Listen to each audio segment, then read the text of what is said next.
ಓಂ ಸದ್ಗುರು ಶ್ರೀ ಶುದ್ಧ ಬ್ರಹ್ಮಣೇ ನಮಃ.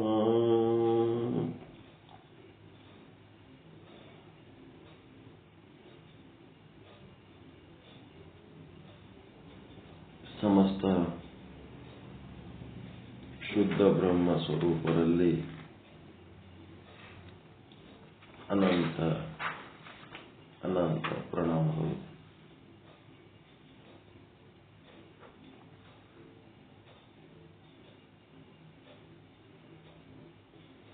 ಚಿನ್ಮಯ ಜ್ಞಾನಿ ಚನ್ನಬಸವೇಶ್ವರರ ಶಟಸ್ಥಲ ವಚನಗಳ ಸ್ಥಳಕಟ್ಟುಗಳ ಪೈಕಿ ಪ್ರಸಾದಿಯ ನಿರ್ದೇಶ ಸ್ಥಳ ಮೂರನೇ ವಚನ ಇವತ್ತ ಅಧ್ಯಯನ ಮಾಡ್ತಾ ಇದ್ದೀವಿ. ಸಾಧನೆ ಅಂದ್ರೆ ಏನೇನ್ ಮಾಡಬೇಕು, ಹೆಂಗಿರಬೇಕು ಅನ್ನೋದು ಇಲ್ಲಿ ಸಾಧನೆಗೆ ಸಂಬಂಧಪಟ್ಟಂತ ವಚನ. ಇದು ಶ್ರೀ ಗುರು ಕಾರುಣ್ಯವಂ ಪಡೆದು, ಶ್ರೀ ಗುರು ಕಾರುಣ್ಯವಂ ಪಡೆದು ಪೂರ್ವ ಜನ್ಮವ ಕಳೆದು ಪುನರ್ಜಾತನ ಮಾಡಿದ ಬಳಿಕ, ಅಂದ್ರೆ ಇದಕ್ಕೇನಂತಾರ ದೀಕ್ಷೆ. ಗುರುವಿನ ಬಳಿ ಹೋಗಿ ದೀಕ್ಷೆ ತಗೊಂಡ್ಮೇಲೆ ಪೂರ್ವ ಜನ್ಮವ ಕಳೆದಂದ್ರೆ ಮಾಂಸ ಪಿಂಡ, ತಂದೆ ತಾಯಿ ಹೊಟ್ಟೆಯಿಂದ ಬಂದದ್ದು ಮಾಂಸ ಪಿಂಡ. ಅದು ಗುರುವಿನ ಬಳಿ ಹೋಗಿ ದೀಕ್ಷೆ ಪಡ್ಕೊಂಡ್ಮೇಲೆ ಏನಾಗ್ತದ, ಮಾಂಸಪಿಂಡ ಹೋಗಿ ಮಂತ್ರಪಿಂಡ ಆಗ್ತದೆ. ಅದನ್ನೇ ಅವ್ರು ಹೇಳ್ತಾರೆ, ಶ್ರೀ ಗುರು ಕಾರುಣ್ಯಮಂ ಪಡೆದು ಪೂರ್ವ ಜನ್ಮವ ಕಳೆದು ಪುನರ್ಜಾತನ ಮಾಡಿದ ಬಳಿಕ. ಪುನರ್ಜಾತ ಅಂತಂದ್ರ ಒಂದನೇ ಹುಟ್ಟು ತಂದೆ ತಾಯಿ ಹತ್ರ, ಎರಡನೇ ಹುಟ್ಟು ಗುರುವಿನ ಕರಕಮಲದಲ್ಲಿ. ಗುರುವಿನ ಕರಕಮಲ ಅಂತಂದ್ರ ಗುರು ಏನು ಜ್ಞಾನದ ಸಾಧನೆ ಮಾಡ್ತಿರ್ತಾನ ಅದೇ ಕರಕಮಲ. ಆ ಜ್ಞಾನ ಸಾಧನೆಯಲ್ಲಿ ಇವ ಇನ್ನೊಂದು ಜನ್ಮ ತಗೋತಾನ. ಅದಕ್ಕೆ ದ್ವಿಜ ಅಂತಾರ. ದ್ವಿಜ ಅಂದ್ರೆ ಎರಡನೇ ಸಾರಿ ಜನ್ಮ. ಬ್ರಹ್ಮಜ್ಞಾನಿಗಳೆಲ್ಲ ದ್ವಿಜರು. ಎರಡನೇ ಜನ್ಮ. ನೀವು ನಿಮ್ಮ ತಂದೆ ತಾಯಿ ಹತ್ರ ತಗೊಂಡದ್ದು ಒಂದು ಜನ್ಮ, ಇಲ್ಲಿ ಬಂದು ಬ್ರಹ್ಮಜ್ಞಾನಿಗಳಾಗಿ ನೀವು ತತ್ವದ ಮಾರ್ಗದಲ್ಲಿ ನಡೀತಾ ಇದ್ದಿರಲಿ, ಇದು ಎರಡನೇ ಜನ್ಮ. ಅಲ್ಲಿ ಮಾಂಸಪಿಂಡದೊಳಗ ಲೌಕಿಕ ಸಂಸಾರ ನಿರ್ವಹಣೆ ಏನೇನ್ ಮಾಡಬೇಕು, ಈ ಶರೀರ ಹೆಂಗ್ ಪೋಷಣೆ ಮಾಡಬೇಕು, ಅದೆಲ್ಲ ಅಲ್ಲಿ ತರಬೇತಿ. ಇಲ್ಲಿ ಬ್ರಹ್ಮಜ್ಞಾನದೊಳಗ ಆತ್ಮದ ಸ್ವರೂಪದ ಅನುಭವ ಹೆಂಗ್ ಮಾಡ್ಕೋಬೇಕು ಅನ್ನೋದು ಇದು ಎರಡನೇ ತರಬೇತಿ. ಶ್ರೀ ಗುರು ಕಾರುಣ್ಯಮಂ ಪಡೆದು ಅಲ್ಲಿ ಏನೇನ್ ಮಾಡ್ತಾರ, ವೇದಾದೀಕ್ಷೆ ಅಂತೇಳಿ ಹಸ್ತ ಮಸ್ತಕ ಸಂಯೋಗ, ಆಮೇಲೆ ಮಂತ್ರ ದೀಕ್ಷೆ ಅಂತೇಳಿ ಕಿವಿ ಒಳಗ, ಎಡಕಿನ ಕಿವಿ ಒಳಗ ಒಂದು ಮಂತ್ರ ಹೇಳ್ತಾರ. ವೇದಾದೀಕ್ಷೆ, ಮಂತ್ರ ದೀಕ್ಷೆ, ಮತ್ತೇನ ಮಾಡ್ತಾರ, ಲಿಂಗಧಾರಣೆ ಮಾಡ್ತಾರ. ಲಿಂಗಧಾರಣೆ ಅಂದ್ರೆ ವೇದಾದೀಕ್ಷೆ ಅಂತಂದ್ರೆ ಹಸ್ತ ಮಸ್ತಕ ಸಂಯೋಗ,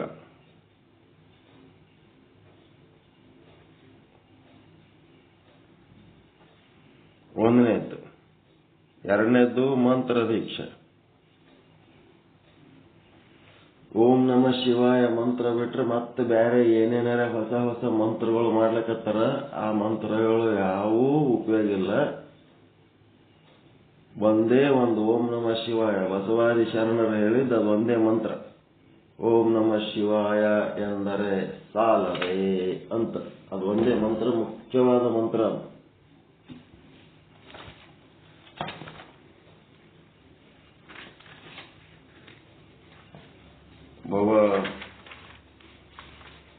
ವಚನ ಹೇಳ್ತೀನಿ ನೋಡ್ರಿ.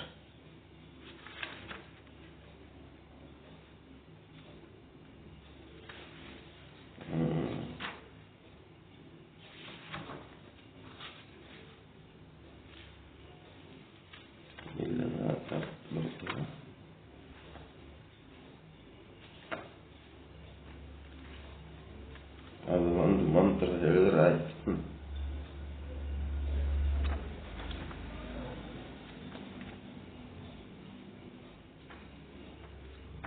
ಮಂತ್ರ ದೀಕ್ಷೆ.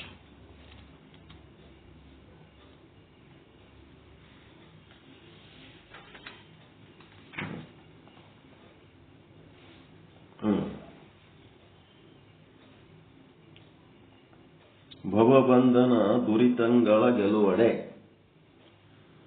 ಭವಬಂಧನ ದುರಿತಂಗಳು ಇವು ಗೆಲ್ಲಬೇಕಾದ್ರೆ ಓಂ ನಮಃ ಶಿವಾಯ, ಓಂ ನಮಃ ಶಿವಶರಣ ಎಂದಡೆ ಸಾಲದೆ.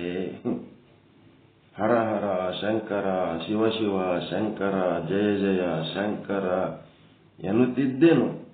ಎನ್ನ ಪಾತಕ ಪರಿಹಾರ ಕೂಡಲ ಸಂಗಮ ದೇವ. ಎನ್ನ ಮನದಲ್ಲಿ ಮತ್ತೊಂದನರಿಯನಯ್ಯ. ಮತ್ತೊಂದು ಮಂತ್ರ ನನ್ನ ಮನಸ್ಸಿನಾಗ ಇಲ್ಲ ಅಂತ ಹೇಳ್ತಾರೆ ಬಸವಾದಿ ಶರಣರು. ಏನಂತ? ಓಂ ನಮಃ ಶಿವಾಯ, ಓಂ ನಮಃ ಶಿವಾಯ ಎನಗಿದೆ ಮಂತ್ರ, ಇದೇ ಜಪ. ಕೂಡಲ ಸಂಗಮ ದೇವ ನೀನೇ ಬಲ್ಲೆ ಎಲೆ ಲಿಂಗವೇ. ಓಂ ನಮಃ ಶಿವಾಯ ಎಂಬ ಮಂತ್ರವ ಮೀರಲಮ್ಮದೆ ನಿಂದವು ವೇದಗಳು. ಓಂ ನಮಃ ಶಿವಾಯ ಎಂಬ ಮಂತ್ರವ ಮೀರಲಮ್ಮದೆ ನಿಂದವು ಶಾಸ್ತ್ರಗಳು. ಓಂ ನಮಃ ಶಿವಾಯ ಎಂಬ ಮಂತ್ರವ ಮೀರಲಮ್ಮದೆ ನಿಂದವು ತರ್ಕಗಳು. ಭಯಂಕರ ಭ್ರಮೆಗೊಂಡಿತ್ತು ಮಂತ್ರ ತಂತ್ರ. 7 ಕೋಟಿ ಮಂತ್ರಗಳು. ಆ ಎಲ್ಲಾ ಮಂತ್ರಗಳು ಅವರವರ ಅನುಭವಕ್ಕೆ ಸಮಾಧಾನ ಅನಿಸಿದ್ವು ಅಷ್ಟೇ ಹೊರತು ಅವೆಲ್ಲ ಭ್ರಮೆ ಬಿಟ್ಟು ಓಂ ನಮಃ ಶಿವಾಯ ಮಂತ್ರ ಒಂದು ಸಾಕು. ಶಿವನಂತುವನರಿಯದೆ ಚಿಂತಿಸುತ್ತಿದ್ದಿತ್ತು ಲೋಕ. ಶಿವನಂತುವನ್ನ ಅರಿಬೇಕಾದ್ರೆ ಓಂ ನಮಃ ಶಿವಾಯ ಒಂದೇ ಸಾಕು. ಅದನ್ನು ಅರಿಲಾರದೆ ತಮ್ಗೆ ತಿಳಿದಂಗ ಏನೇನೋ ಮಾಡ್ಕೊತ ಹೋಗಿ ಏನೇನೋ ಮಂತ್ರಗಳು ಮಾಡ್ಯಾರ. ಕೂಡಲ ಸಂಗಮ ದೇವ ಸ್ವಪಚನ ಮರೆದಡೆ ಜಾತಿ ಭೇದವ ಮಾಡಲಮ್ಮವು. ಅಕಟಕಟ ಬೆಡಗು ಭಿನ್ನಾಣವೆಂಬುದೇನೋ ಓಂ ನಮಃ ಶಿವಾಯ ಎಂಬುದೇ ಮಂತ್ರ. ಓಂ ನಮಃ ಶಿವಾಯ ಎನ್ನುವುದೇ ತಂತ್ರ. ನಮ್ಮ ಕೂಡಲ ಸಂಗಮ ದೇವರ ನೆನೆಯುವುದೇ ಮಂತ್ರ ಅಂತೇಳಿ ಓಂ ನಮಃ ಶಿವಾಯ ಮಂತ್ರ ಒಂದು ಬಿಟ್ರೆ ಬೇರೆ ಮಂತ್ರಕ್ಕೆ ನಾವು ಏನು ರೆಕಗ್ನೈಸೇಷನ್ ಕನ್ಸಿಡರೇಷನ್ ಇಲ್ಲ. ಒಂದೇ ಒಂದು ಮಂತ್ರ ಅಲ್ಲಿ ಕೊಟ್ಟದ್ದು. ಹೀಗಾಗಿ ಅದು ಮಂತ್ರ ದೀಕ್ಷೆ. ಮುಂದೆ ಲಿಂಗ ದೀಕ್ಷೆ. ಲಿಂಗ ದೀಕ್ಷೆ ಅಂತಂದ್ರೆ ಸ್ಥೂಲ ಸೂಕ್ಷ್ಮ ಕಾರಣ ಅಂತ 3 ಶರೀರ ಅದಾವ. ಸ್ಥೂಲ ಶರೀರಕ್ಕೆ ಇಷ್ಟಲಿಂಗ ದೀಕ್ಷೆ, ಸೂಕ್ಷ್ಮ ಶರೀರಕ್ಕೆ ಪ್ರಾಣಲಿಂಗ ದೀಕ್ಷೆ, ಕಾರಣ ಶರೀರಕ್ಕೆ ಭಾವಲಿಂಗ ದೀಕ್ಷೆ. ಈ ರೀತಿ ಗುರುವಿನ ಕರುಣೆ, ಗುರುಕಾರುಣ್ಯ ಅಂದ್ರೆ ಏನೇನಿರ್ತದಂತ ಎಲ್ಲ ಈಗ ಹೇಳಿರ್ತೇವೆ.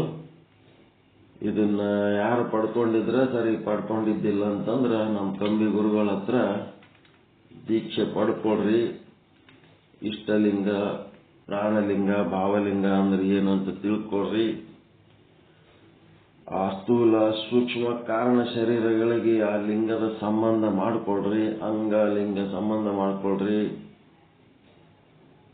ವೇದಾದೀಕ್ಷೆ, ಮಂತ್ರದೀಕ್ಷೆ, ಲಿಂಗ ದೀಕ್ಷೆ ಇವನ್ನೆಲ್ಲ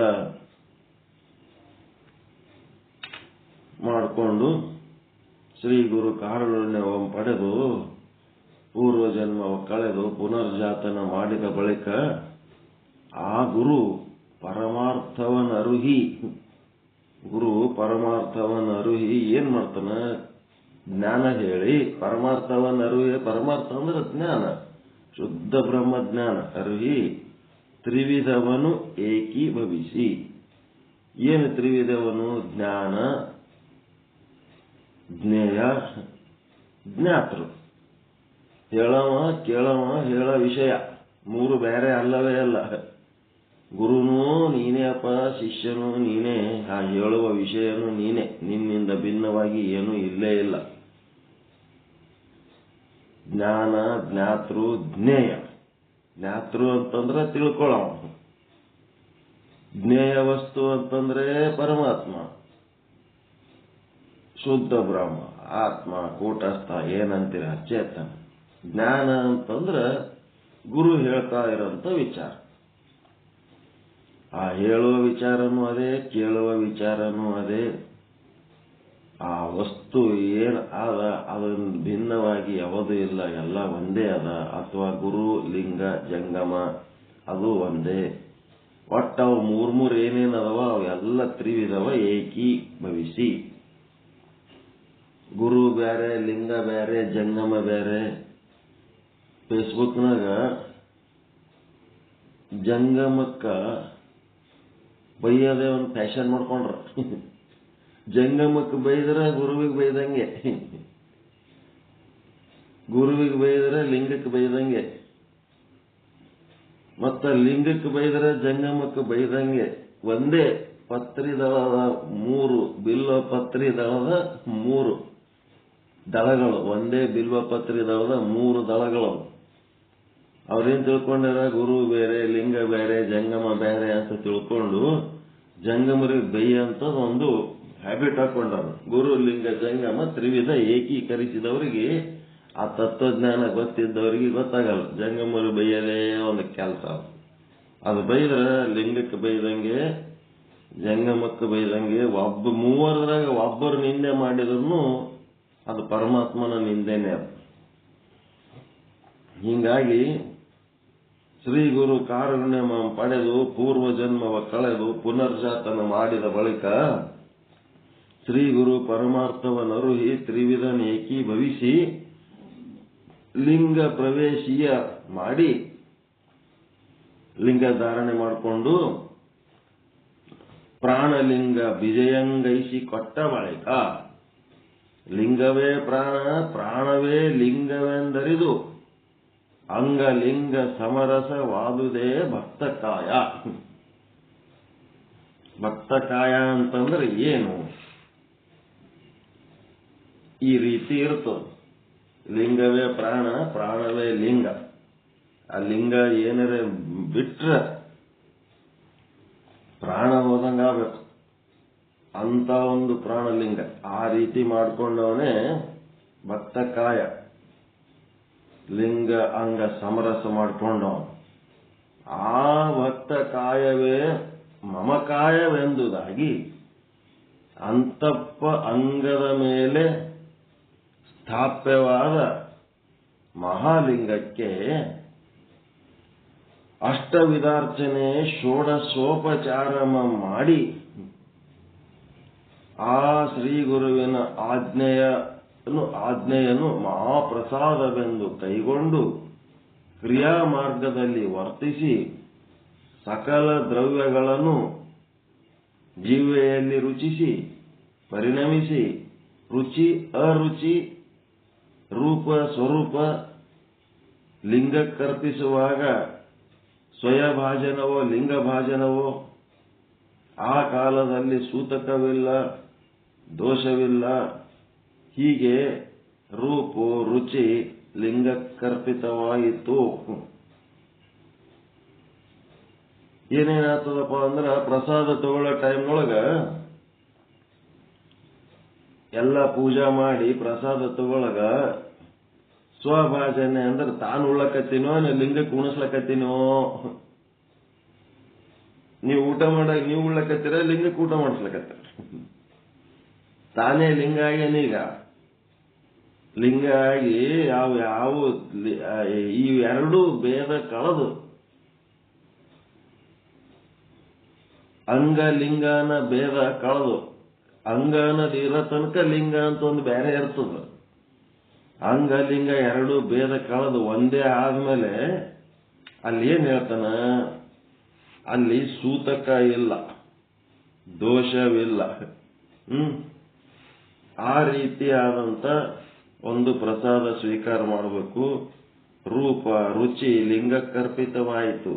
ನಾದ ಅನಾದ ಮಂತ್ರ, ಆ ಮಂತ್ರಗಳನ್ನು ಕೇಳಿ ಕುಶಬ್ದಗಳನ್ನು ಕಳೆದು ಸುಶಬ್ದಗಳನ್ನ ಶ್ರೋತ್ರ ಮುಖದಲ್ಲಿ ಲಿಂಗಕ್ಕರ್ಪಿತವಾಯಿತು.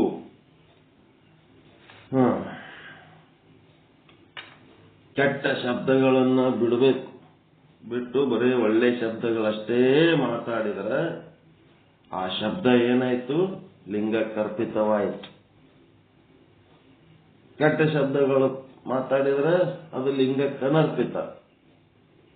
ಮತ್ತೆ ನಾನು ಉಣ್ತೀನಿ ಅಂತ ರುಚಿ ಹುಡುಕಿದ್ರೆ ಅದು ಲಿಂಗಕ್ಕನರ್ಪಿತ. ಯಾರು ಉಳ್ಳಕತ್ತಾರ, ಲಿಂಗನೇ ಉಳ್ಳಕತ್ತಾನಂತ ತಿಳ್ಕೊಂಡ್ರೆ ಅದು ಲಿಂಗಕ್ಕೆ ಅರ್ಪಿತ. ಈ ರೀತಿ ಇದ್ದಲ್ಲಿ ಅಲ್ಲಿ ಸೂತಕವಿಲ್ಲ, ದೋಷವಿಲ್ಲ.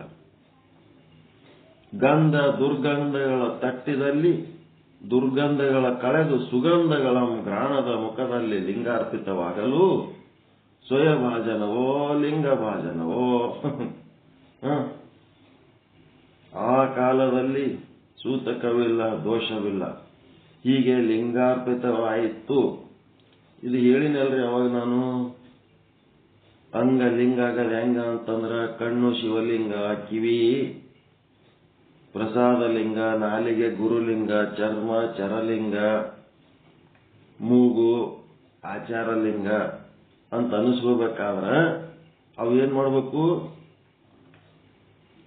ಕೆಟ್ಟ ಶಬ್ದ, ಕೆಟ್ಟ ಸ್ಪರ್ಶ, ಕೆಟ್ಟ ರೂಪ, ಕೆಟ್ಟ ರಸ, ಕೆಟ್ಟ ಗಂಧಗಳು ಅವುಗಳ ಗ್ರಹಣ ಮಾಡುವ ಚಪಲ ಅಪೇಕ್ಷೆ ಬಿಟ್ಟು ಸುಶಬ್ದ ಸುರೂಪ ಏನದವ ಒಳ್ಳೆಯ ಶಬ್ದ ಸ್ಪರ್ಶ ರೂಪ ರಸ ಗಂಧ ಯೋಗ್ಯವಾದವನ್ನಷ್ಟೇ ಗ್ರಹಣ ಮಾಡಿದರೆ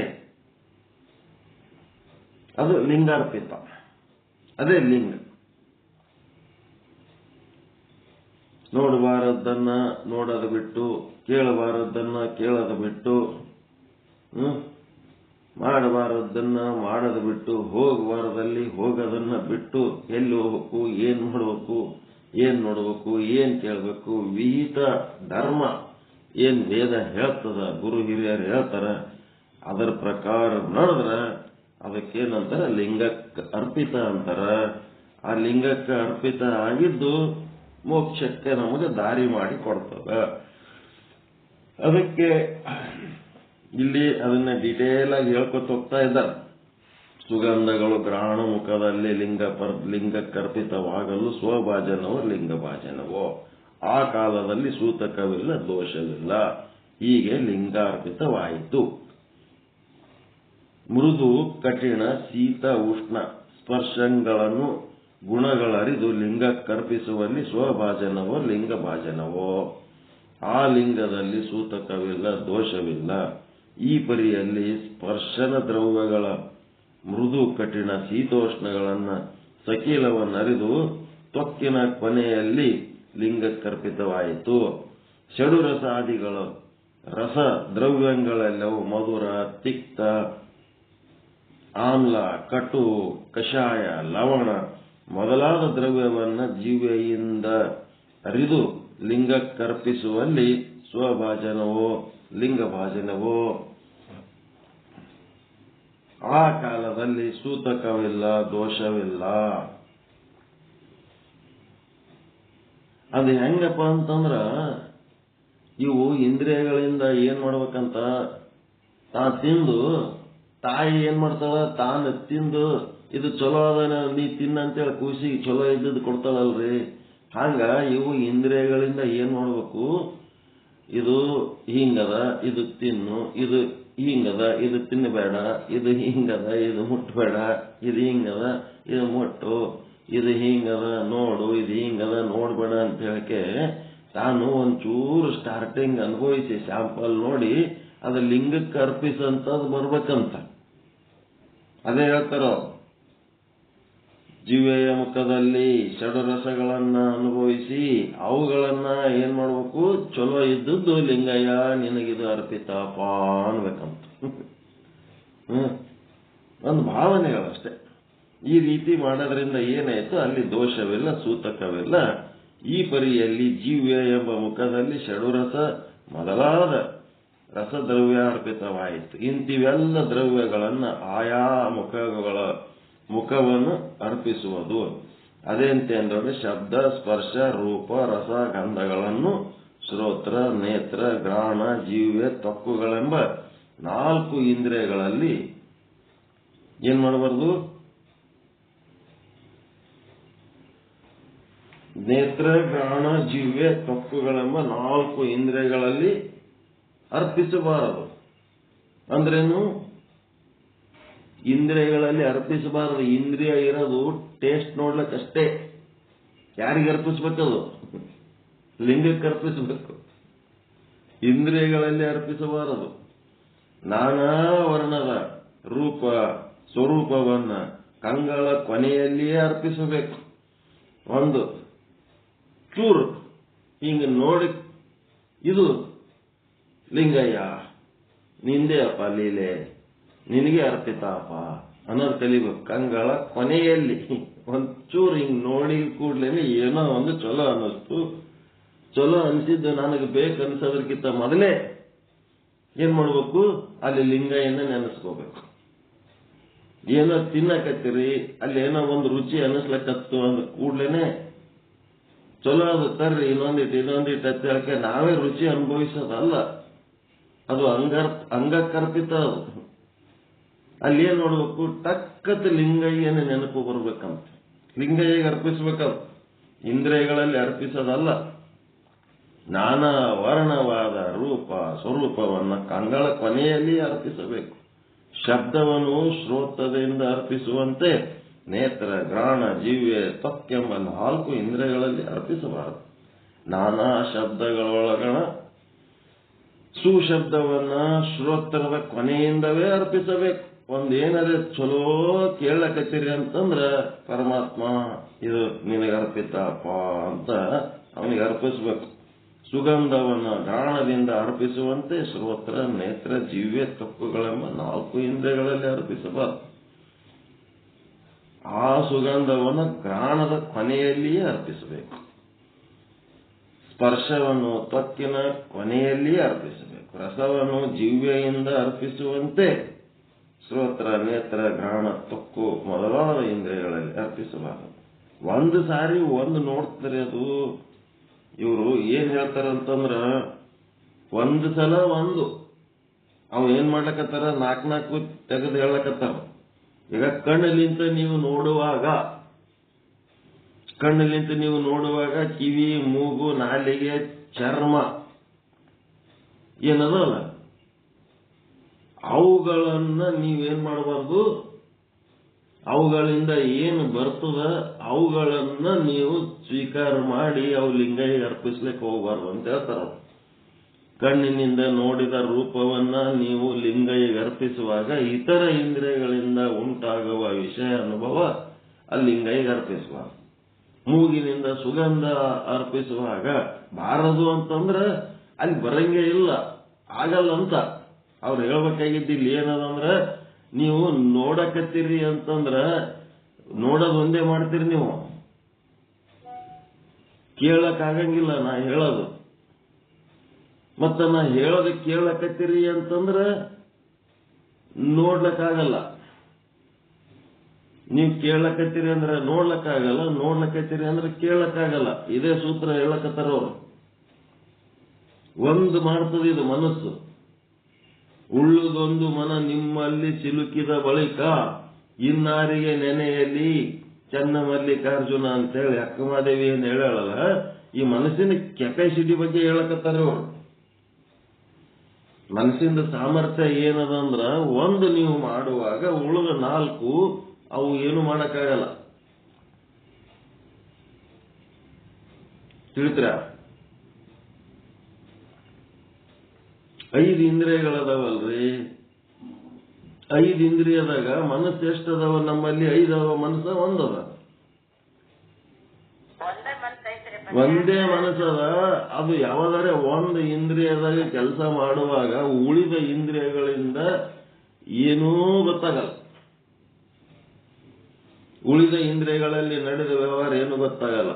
ಒಂದು ಇಂದ್ರಿಯದಾಗ ಒಂದು ಟೈಮ್ ನೀವು ಚೆನ್ನಾಗಿ ಕೇಳಕತ್ತೀರಿ ಅಂತಂದ್ರ, ಅದ್ರ ಕಡೆ ಲಕ್ಷ್ಯ ಕೊಟ್ರಿ ಅಂತಂದ್ರ, ನಿಮ್ಮದು ಉಳಿದ ಇಂದ್ರಿಯದೊಳಗೆ ನಡೆದ ಅನುಭವ ನಿಮಗೇನು ಗೊತ್ತಾಗಲ್ಲ. ನೀವು ಉಳಿದ ಇಂದ್ರಿಯದಾಗ ಎಲ್ಲರ ಬೇರೆ ಕಡೆ ಲಕ್ಷ್ಯ ಕೊಟ್ರಿ ಅಂದ್ರೆ ಅಲ್ಲಿ ಕೇಳ್ತಾ ಇರಲ್ಲ. ಆ ಸಮಯದಲ್ಲಿ ನೋಡುವಾಗ ಮತ್ತೆ ಬೇರೆ ಇಂದ್ರಿಯದಲ್ಲಿ ಏನಾರ ಅನುಭವ ಅದು ಗೊತ್ತಾಗಲ್ಲ. ನೀವು ಯಾವಾಗ ಇನ್ನೊಂದು ಇಂದ್ರಿಯಕ್ಕೆ ವಾದ್ರಿ ಅಂತಂದ್ರೆ ಅದು ನೋಡೋದು ಬಂದಾಗಿರ್ತದ. ಅಲ್ಲಿ ಒಂದು ಟೈಮಿಗೆ ಒಂದು ಸಾರಿ ನೋಡೋದರೆ ಮಾಡ್ತದ, ಒಂದು ಸಾರಿ ಕೇಳೋದರೆ ಮಾಡ್ತದ, ರುಚಿಸದರೆ ಮಾಡ್ತದ, ಮೂಸಿಸದರೆ ಮಾಡ್ತದ, ಮುಟ್ಟದರೆ ಮಾಡ್ತದ. ಆದ್ರೆ ಆ ಸಮಯದಲ್ಲಿ ಬೇರೆ ಇನ್ನ ಒಂದು ಎರಡೆರಡು ಕೆಲಸ ಮಾಡೋ ಶಕ್ತಿ ಅದಕ್ಕಿಲ್ಲ. ಒಂದೇ ಶಕ್ತಿ ಅದು. ಅದನ್ನೇ ಹೇಳಕತ್ತಾರೆ, ಉಳಿದ 4 ಇಂದ್ರಿಯಗಳಲ್ಲಿ ಅರ್ಪಿಸ್ಲಿಕ್ಕೆ ಬರಂಗಿಲ್ಲ ಅಂತ, ಅಲ್ಲಿ ಮಾಡ್ಲಿಕ್ಕೆ ಬರಂಗಿಲ್ಲ. ಹಿಂಗಾಗಿ ಹೆಂಗ ನೋಡ್ರಿ, ಸ್ಪರ್ಶವನ್ನು ತ್ವಕ್ಕಿನ ಕೊನೆಯಲ್ಲಿ ಅರ್ಪಿಸಬೇಕು, ರಸವನ್ನು ಜಿವ್ವೆಯಿಂದ ಅರ್ಪಿಸುವಂತೆ ಶ್ರೋತ್ರ, ನೇತ್ರ, ಘ್ರಾಣ, ತ್ವಕ್ಕು ಮೊದಲಾದ 4 ಇಂದ್ರಿಯಗಳಲ್ಲಿ ಅರ್ಪಿಸಬಾರದು. ಇಲ್ಲಿ ಶ್ರೋತ್ರ, ನೇತ್ರ, ಘ್ರಾಣ, ತ್ವಕ್ಕು ಅಂದ್ರೆ ಇಲ್ಲೇನಾಯ್ತು, ಜಿವ್ವೆಯಿಂದ ಏನ್ ಅರ್ಪಿಸ್ತಿರ್ತೀವಿ ಅದು ಅರ್ಪಿಸುವಾಗ ಇವು 4ರೊಳಗ ಏನು ಮಾಡಕ್ಕಾಗಂಗಿಲ್ಲ ಅಂತಿದೆ ಹೇಳಕತ್ತಾರ ಅವರು. ಆ ಷಡು ರಸ ಮೊದಲಾದ ಎಲ್ಲ ರಸಗಳನ್ನು ಜಿವ್ವೆಯ ಕೊನೆಯಿಂದ ಅರ್ಪಿಸಬೇಕು ಕೇಳಿರಣ್ಣ. ಒಂದು ಸಲಕ್ಕೆ ಒಂದು ಅರ್ಪಣೆ ಮಾಡಬಹುದು. ಈ ಕ್ರಮವನ್ನರಿದು ಅರ್ಪಿಸಿದ ಬಳಿಕ ಆಗ ಸ್ವಯಭಾಜನವೋ ಲಿಂಗ ಭಾಜನವೋ. ಇದು ಲಿಂಗ ತಗೊಳಕತ್ತದೋ ಸ್ವೀಕಾರ ಮಾಡ್ಲಕತ್ತದೋ ನಾನ್ ಸ್ವೀಕಾರ ಮಾಡ್ಲಕತ್ತೀನೋ ಅನ್ನಷ್ಟು ನಮ್ಮೊಳಗ 2 ಭಾವನೆಗಳಿಂದ ಮೀರಿ ಹೋಗ್ಬೇಕು. ಆ ಕಾಲದಲ್ಲಿ ಸೂತಕವಿಲ್ಲ, ದೋಷವಿಲ್ಲ. ಈ ತೆರನರಿಯದೆ ಸ್ವಯಭಾಜನವಾಗೆಂದು, ಈ ತೆರನರೆರೆದೆ ಸ್ವಯಭಾಜನವಾಗದೆಂದು ಭಿನ್ನ ಭಾಜನವಾಗಬೇಕೆಂದು ದೇವರ ಆರೋಗಣೆ ಮಾಡಿದ ಮೇಲೆ ಮುಂದಿರ್ದ ಪರಿಯಾಣಮಂ ತೆಗೆದು ಇನ್ನೊಂದು ಪರಿಯಾಣಮಂ ತನ್ನ ಎಂಬ ಕಷ್ಟವ ನೋಡ, ತನ್ನಿ ಎಂಬ ಕಷ್ಟವ ನೋಡ.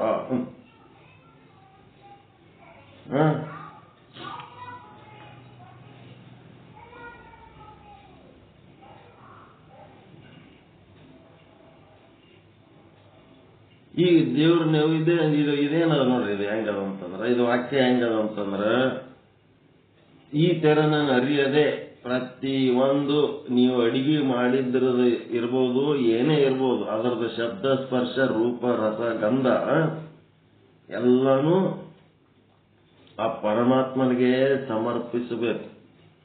ಅದರ ಬದಲಿ ಇಲ್ಲೇನ್ ಮಾಡ್ಲಕತ್ತನ, ಈ ತೆರನ ಅರಿಯದೆ ದೇವರ ಆರೋಗಣೆ ಮಾಡಿದ ಮೇಲೆ ಮುಂದಿದ್ದ ಪರಿಯಾಣ ಅಂತ ಇನ್ನೊಂದು ಗಂಗಾಳ ತಗೊಂಡು ತೆಗೆದು ಇನ್ನೊಂದು ಪರಿಯಾಣ ತನ್ನಿ ಎಂಬ ಕಷ್ಟವನ್ನು ನೋಡ. ಆ ಅಗಲ ನಾರಡಿಗೊಂಬ ಪಾಪಿಯ ನೋಡ ಅಕಟಕಟ ಅಂತ. ಈ ಪರಿಯ ಲಿಂಗಾರ್ಚನೆಯ ಮಾಡಿ, ಈ ಪರಿಯ ಲಿಂಗಾರ್ಪಿತವ ಮಾಡಿ ಪ್ರಸಾದವ ಪಡೆಯುವುದೀ ಪರಿಯೇ, ಜ್ಞಾನವಿ ಪರಿಯೇ ಇಂತಲ್ಲ ಕೇಳಿರಣ್ಣ. ಈಗ ದೇವ್ರ ಗುಡಿಗೆ ಅದು ನೈವೇದ್ಯ ಕಳಿಸ್ಬೇಕಾದ್ರ ನೀವು ಮನೆಗೆ ಮಾಡೋದು ಒಂದು ಬ್ಯಾರೇನೆ ಇರ್ತದ. ಮನೆಯಾಗ ಮಾಡಿದ್ರದೇ ಪದಾರ್ಥದ ಒಂದು ಅಂಶ ಗುಡಿಗೆ ಕಳಿಸ್ಬೇಕು, ಜಗ್ಲಿಗೆ ದೇವ್ರಿಗೆ ನೆವದ ಹಿಡಿಬೇಕು.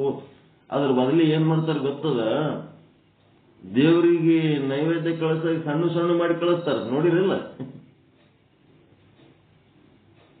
ಸಣ್ಣ ಹೋಳಿಗೆ, ಸಣ್ಣ ಚಪಾತಿ, ಇಟ್ಟೆ ಒಂದು ತನ್ನ ಸ್ವಲ್ಪ ಕಳಿಸ್ತಾರೆ, ಸ್ಯಾಂಪಲ್. ಹೌದಲ್ಲ? ನೀವೇನು ಅಡಿಗೆ ಮಾಡ್ತೀರಿ, ಆ ಅಡಿಗೆದ ಸರಿಯಾದ ಸಮ ಪ್ರಮಾಣ ನೀವು ಹೆಂಗ್ ಊಟ ಮಾಡ್ತೀರಿ, ಆ ಪ್ರಮಾಣದ ಒಂದು ಊಟ ಹಚ್ಚಿ ದೇವ್ರ ಗುಡಿ ಕಳಿಸಿರೇನು ಯಾವಾಗರೆ?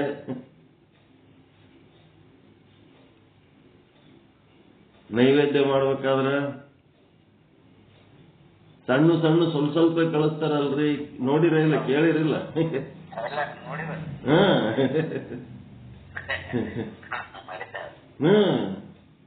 ಇಟಿಟಿ ಮಾಡಿ ಕಳಿಸ್ತಾರ ಅದಕ್ಕ ದೇವರಿಗೆ.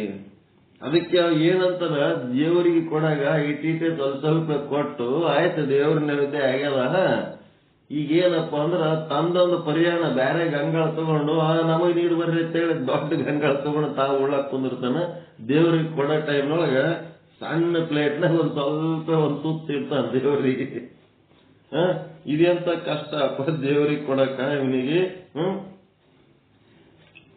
ಅಗಲ ನಾರಡಿ ಹೊಂಬ ಪಾಪಿಯ ನೋಡ, ಇವ ಪಾಪಿ ದೇವ್ರಿಗೆ ಕೊಡ್ಬೇಕಾದ್ರ ಅದರೊಳಗ ಎಷ್ಟು ಸೆಣತನ ಮಾಡಿ ತಾನು ದೇವರಿಗೆ ಎಷ್ಟು ಬೇಕ ಅಷ್ಟೇ ಸ್ವಲ್ಪ ಸ್ವಲ್ಪ ಕೊಟ್ಟು ತಾನು ನೋಡಿದ್ರ ಮುಂದಿರ್ದ ಪರಿಯಾಣಮಂ ತೆಗೆದು ಇನ್ನೊಂದು ಪರಿಯಾಣಂ ತನ್ನಿ ಅಂತೇಳಿ ಒಂದು ಗಂಗಾಳ ತರಿಸಿ ನೀಡ್ಕೊಂಡು ಉಂಡು ಇನ್ನ ಒಂದು ಗಂಗಾಳ ತಗೊಂಬರ್ರಿ ಅಂತೇಳಿ ಗಂಗಾಳಗಟ್ಲೆ ತಾನು ತಿಂತಾನ.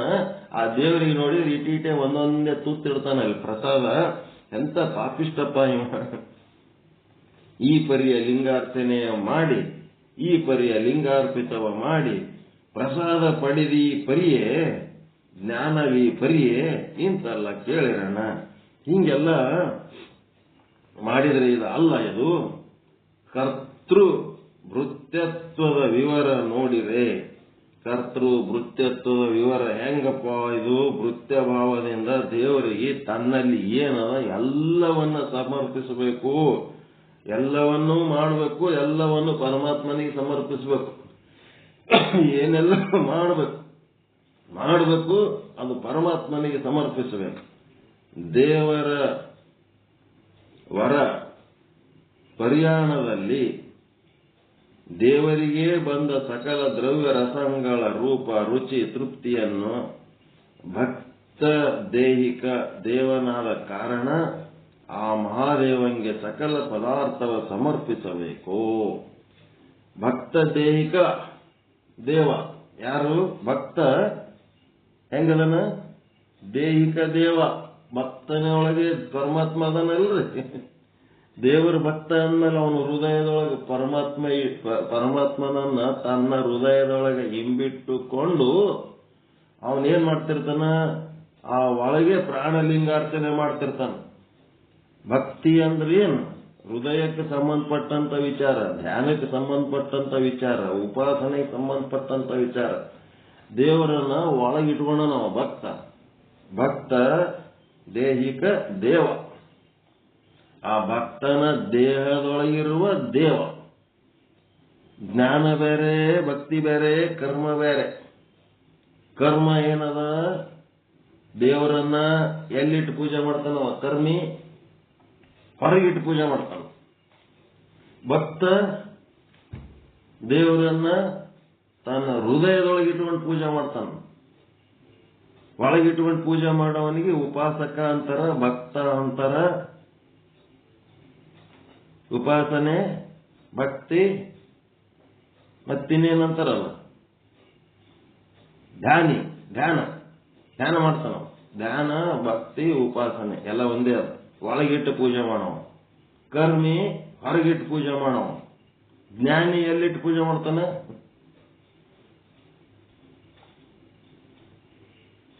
ಜ್ಞಾನಿ ಒಳಗಿಟ್ಟು ಪೂಜೆ ಮಾಡ್ತಾನ, ಹೊರಗಿಟ್ಟು ಪೂಜೆ ಮಾಡ್ತಾನ?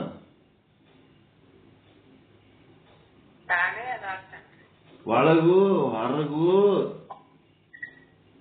ಆ ಚೇತನವನ್ನ ಕಂಡು ಅನುಭವಿಸಿ, ಆ ಚೇತನ ಬೇರೆ ಯಾರು ಅಲ್ಲ, ನಾನೇ ಆ ಚೇತನ ಅಂತ ಸ್ವಯಂ ಭಾವತಾತನ. ಆಂ ಬ್ರಹ್ಮಾಸ್ಮಿ.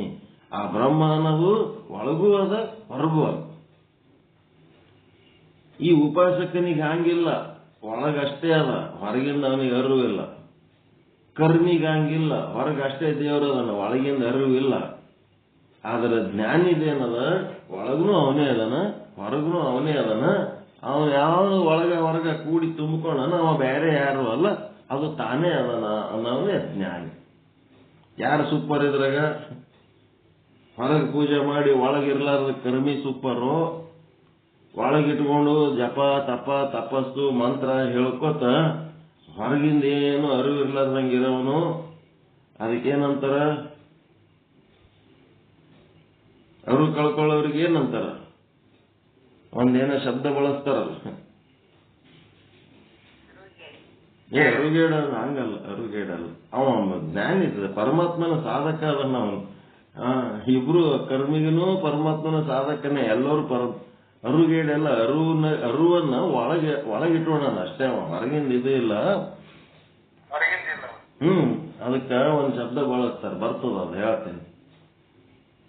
ಹೊರಗಿಂದ ಪ್ರಜ್ಞೆ ಕಳ್ಕೊಂಡ್ಬಿಟ್ಟಿದ್ದ ನಾವು. ರಾಮಕೃಷ್ಣ ಪರಮಹಂಸ ಅವರೆಲ್ಲರೂ ಹೊರಗಿನ ಪ್ರಜ್ಞೆ ಕಳ್ಕೊಂಡು ಬರೀ ಒಳಗಷ್ಟೇ ಉಪಾಸನೆ ಮಾಡ್ತಿದ್ರಲ್ರಿ. ಅವರು ಮೈ ಮೇಲೆ ಅರಿವು ಇರ್ಲಾರ್ದಂಗ ಒಳಗೆ ಸಿದ್ಧಾರೂಢರು ಒಳಗೆ ತಲೆ ಮೇಲೆ ಬೆಂಕಿ ಇಟ್ರು ಅವ್ರಿಗೇನು ಅದ್ರ ಕಡೆ ಲಕ್ಷ್ಯ ಇಲ್ಲ. ಅದಕ್ಕೊಂದೇನೋ ಶಬ್ದ ಸ್ಥಿತಪ್ರಜ್ಞೆ ಅಲ್ಲ, ಅದಕ್ಕೊಂದೇನೋ ಶಬ್ದ ಬಳಸ್ತಾರೆ. ಹಂಗ ಆಗ್ತದವು. ಬಾಹ್ಯ ಪ್ರಜ್ಞೆ ಕಳ್ಕೊಂಡು ಬರೀ ಅಂತ ಪ್ರಜ್ಞೆ ಒಳಗೆ ಇರೋಂಥದ್ದು ಏನದಲ್ಲ, ಅದು ಇರ್ಲಿ. ಅದು ಅಂತರ್ಮುಖಿ ಆಗೋದು ಅದೆಲ್ಲ ಜ್ಞಾನದ ಸಾಧನೆ ಒಳಗೆ ಬರ್ತದೆ. ಹೇಳ್ತೀನಿ ಬಂದಾಗ. ಏನಾಯ್ತೀಗ? ಹಿಂಗ ಭಕ್ತ ದೈಹಿಕ ದೇವ ಏನದನಂದ್ರ ತಾನು ಊಟ ಮಾಡುವಾಗ ಪ್ರತಿಯೊಂದು ತುತ್ತು ತಾನೇ ತಿನ್ನಕತ್ತೀನಿ ಅಂತಲ್ಲ, ತನ್ನ ದೇಹದೊಳಗಿರುವ ದೇಹಿಗೆ ಪ್ರಸಾದ ಮಾಡ್ಲಕತ್ತೀನಿ, ದೇಹಿಗೆ ನೈವೇದ್ಯ ಮಾಡ್ಲಕತ್ತೀನಿ, ದೇಹಿಗೆ ಊಟ ಮಾಡಿಸ್ಲಕತ್ತೀನಿ ಅಂತೇಳಿ ಅವನ ಲಕ್ಷ್ಯ ಇಟ್ಟುಕೊಂಡು ಊಟ ಮಾಡ್ಬೇಕಂತ. ಗಂಗಾಗಟ್ಲೆ ಆ ದೇವರನ್ನ ಮರೆತು ತಾನೇ ತಿನ್ನಬಾರದು. ಭಕ್ತ ದೈಹಿಕ ದೇವನಾದ ಕಾರಣ ಆ ಮಹಾದೇವಂಗೆ ಸಕಲ ಪದಾರ್ಥವನ್ನ ಸಮರ್ಪಿಸಬೇಕು. ಇಷ್ಟೇ ಅವ್ರು ಹೇಳೋದು. ಹೇಳಿ ಮುಂದಿಂದದು ಏನದಂದ್ರ ಸಾಕ್ಷಿ. ಇದು ಯಾಕಪ್ಪ ಅಂತ, ಇದು ಹೆಂಗ ಅನ್ನೋದು. ಇದು ಸಾಕ್ಷಿ ಅಂದ್ರೇನು? ಇದು ಆಗಮಗಳಲ್ಲಿ ಬರುವ ಶ್ಲೋಕ. ಇಲ್ಲಿ ತನ ಏನ್ ಹೇಳಿವಿ, ಇದು ಕನ್ನಡದಾಗ ಅವರು ಟ್ರಾನ್ಸ್ಲೇಷನ್ ಮಾಡ್ಯಾರ, ಭಾಷಾಂತರ ಮಾಡ್ಯಾರ. ಕನ್ನಡದಾಗ ಭಾಷಾಂತರ ಮಾಡಿ ಅವ್ರೇನ್ ಮಾಡ್ತಾರ ಶರಣರು, ಇದು ನಾವು ಹೇಳಿದ್ದಲ್ಲಪ್ಪ ಅಂಥೇಳಿ ಅವ್ರೇನ್ ಮಾಡ್ತಾರ, ಅದಕ್ಕ ಹಿಂದ ಆಧಾರ ಆಗಮಗಳಲ್ಲಿ ಸಿದ್ಧಾಂತ ಶಿಖಾಮಣಿಯಲ್ಲಿ ಏನು ಶ್ಲೋಕಗಳು ಬಂದಿರ್ತಾವ ಆ ಶ್ಲೋಕಗಳ ಆಧಾರವನ್ನು ಇಲ್ಲಿ ಕೊಡ್ತಾರ. ಏನು? ರೂಪು ಸಮಾಗತಿಂ ಶುದ್ಧಂ ರುಚಿನಾ ಸಿದ್ಧ ಸಂಜ್ಞಿಕ ತನು ಮಿಶ್ರಾರ್ಪಣಂ ಭೋಗಂ ಪ್ರಸಿದ್ಧಂ ತೂ ಪ್ರಸಾದಕಂ. ಇದೇನು ತಿಳಿಯಂಗಿಲ್ಲದು. ಇದು ಭಾರಿ ದೊಡ್ಡ ಶ್ಲೋಕ ಅದ. ಇದು ಆಗಮಗಳಲ್ಲಿರುವ ಶ್ಲೋಕ. ಆ ಶ್ಲೋಕವನ್ನ ಇವರು ಕನ್ನಡದಾಗ ಟ್ರಾನ್ಸ್ಲೇಟ್ ಮಾಡ್ಯಾರ. ವಚನಗಳಂದ್ರೆ ಮತ್ತೇನು ಇಲ್ಲ, ಆಗಮಗಳಲ್ಲಿರುವ ಶ್ಲೋಕಗಳನ್ನೇ ಕನ್ನಡದೊಳಗ ಟ್ರಾನ್ಸ್ಲೇಟ್ ಮಾಡಿ ಮತ್ತ ಅದ್ರ ಬಾಗಲಾಗ ಈ ಶ್ಲೋಕಗಳು ಬರೆದರು. ಆಧಾರ ಅದೆಂತೆಂದೊಡೆ ಅಂತ ಬರೀತಾರ, ಸಾಕ್ಷಿ ಅಂತ ಬರೀತಾರೆ ಚನ್ನಬಸವಣ್ಣವ್ರು. ಇದಕ್ಕೆ ಸಾಕ್ಷಿ ಅಂತಂದ್ರೇನು? ಈ ವಚನ, ಈ ಒಂದು ಶ್ಲೋಕನೇ ನನಗೆ ಸಾಕ್ಷಿ ಈ ವಿಚಾರ ಹೇಳುವುದಕ್ಕಂತ. ಆ ಶ್ಲೋಕ ನಾಳೆಗೆ ಓದ್ತೇನೆ. ಈಗ ಹೊಸದಾಗಿ ವಚನ ಸಾಹಿತ್ಯ ರಚನೆ ಮಾಡ್ತೀನಿ, ವಚನ ಸಾಹಿತ್ಯ ರಚನೆ ಮಾಡ್ತೀನಿ ಅಂತ ಹೇಳಿ ಈ ಸಾಕ್ಷಿಗಳೆಲ್ಲ ಕಿತ್ತೊಯ್ಲಕತ್ತಾರ. ಶುದ್ಧೀಕರಣ ಮಾಡ್ತೀವಿ, ವಚನ ಸಾಹಿತ್ಯ ಶುದ್ಧೀಕರಣ ಮಾಡ್ತೀವಿ ಅಂತೇಳಿ ಏನ್ ಮಾಡಕತ್ತಾರ, ಇಲ್ಲದ ದಿಮಾಕ ಮಾಡಿ ಆ ವಚನಗಳ ಆಧಾರಗಳು ಕಿತ್ತೊಗೆದು ಕನ್ನಡದಾಗ ಏನದವ ಅದೀಟೆ ಬರದು ಶರಣರು ಇದೇ ಹೇಳ್ಯಾರ, ಇದೇ ಸ್ವತಂತ್ರ ಧರ್ಮ ಅಂತೇಳಿ ಹಿಂಗೆಲ್ಲ ಹೊಲಸು ಎಬ್ಬಿಸ್ಲಕತ್ತಾರ. ಅದು ಏನದ, ಮೊದಲಿನವ್ರಿಗೆ ಏನು ಕೊಟ್ಟಾರ ಅದನ್ನ ಯಥಾವತ್ತಾಗಿ ಕೊಡ್ತಾ ಇಲ್ಲ. ಆ ವಚನ ಸಾಹಿತ್ಯವನ್ನ ಕಲುಷಿತಗೊಳಿಸ್ಲಕತ್ತಾರ.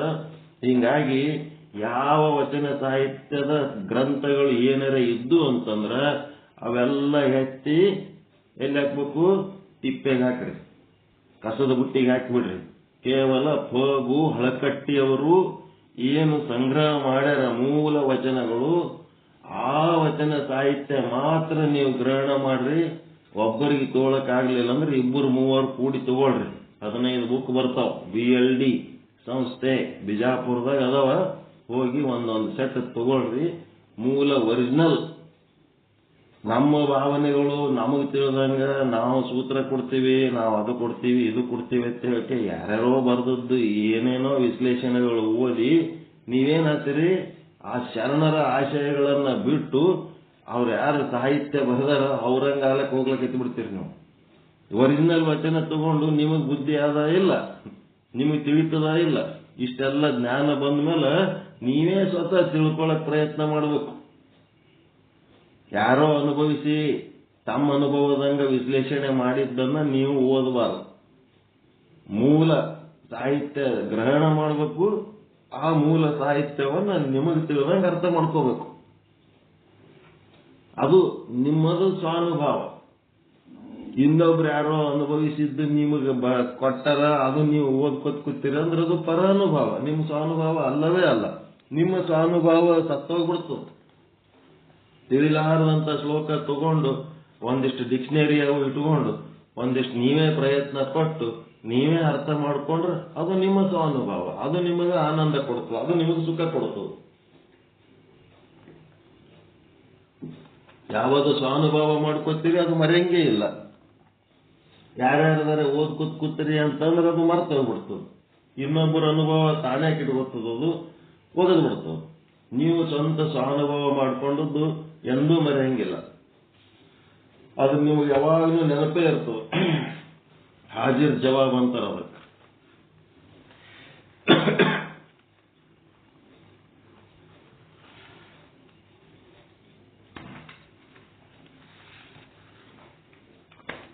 ಯಾರೋ ಬರೆದದ್ದು, ಯಾರೋ ವಿಶ್ಲೇಷಣೆ ಮಾಡಿದ್ದು ನಾವು ಓದ್ಕೊತ್ ಕೂತ್ರ ಸುಮ್ಮನೆ ಸೈಡ್ ಅಷ್ಟೇ.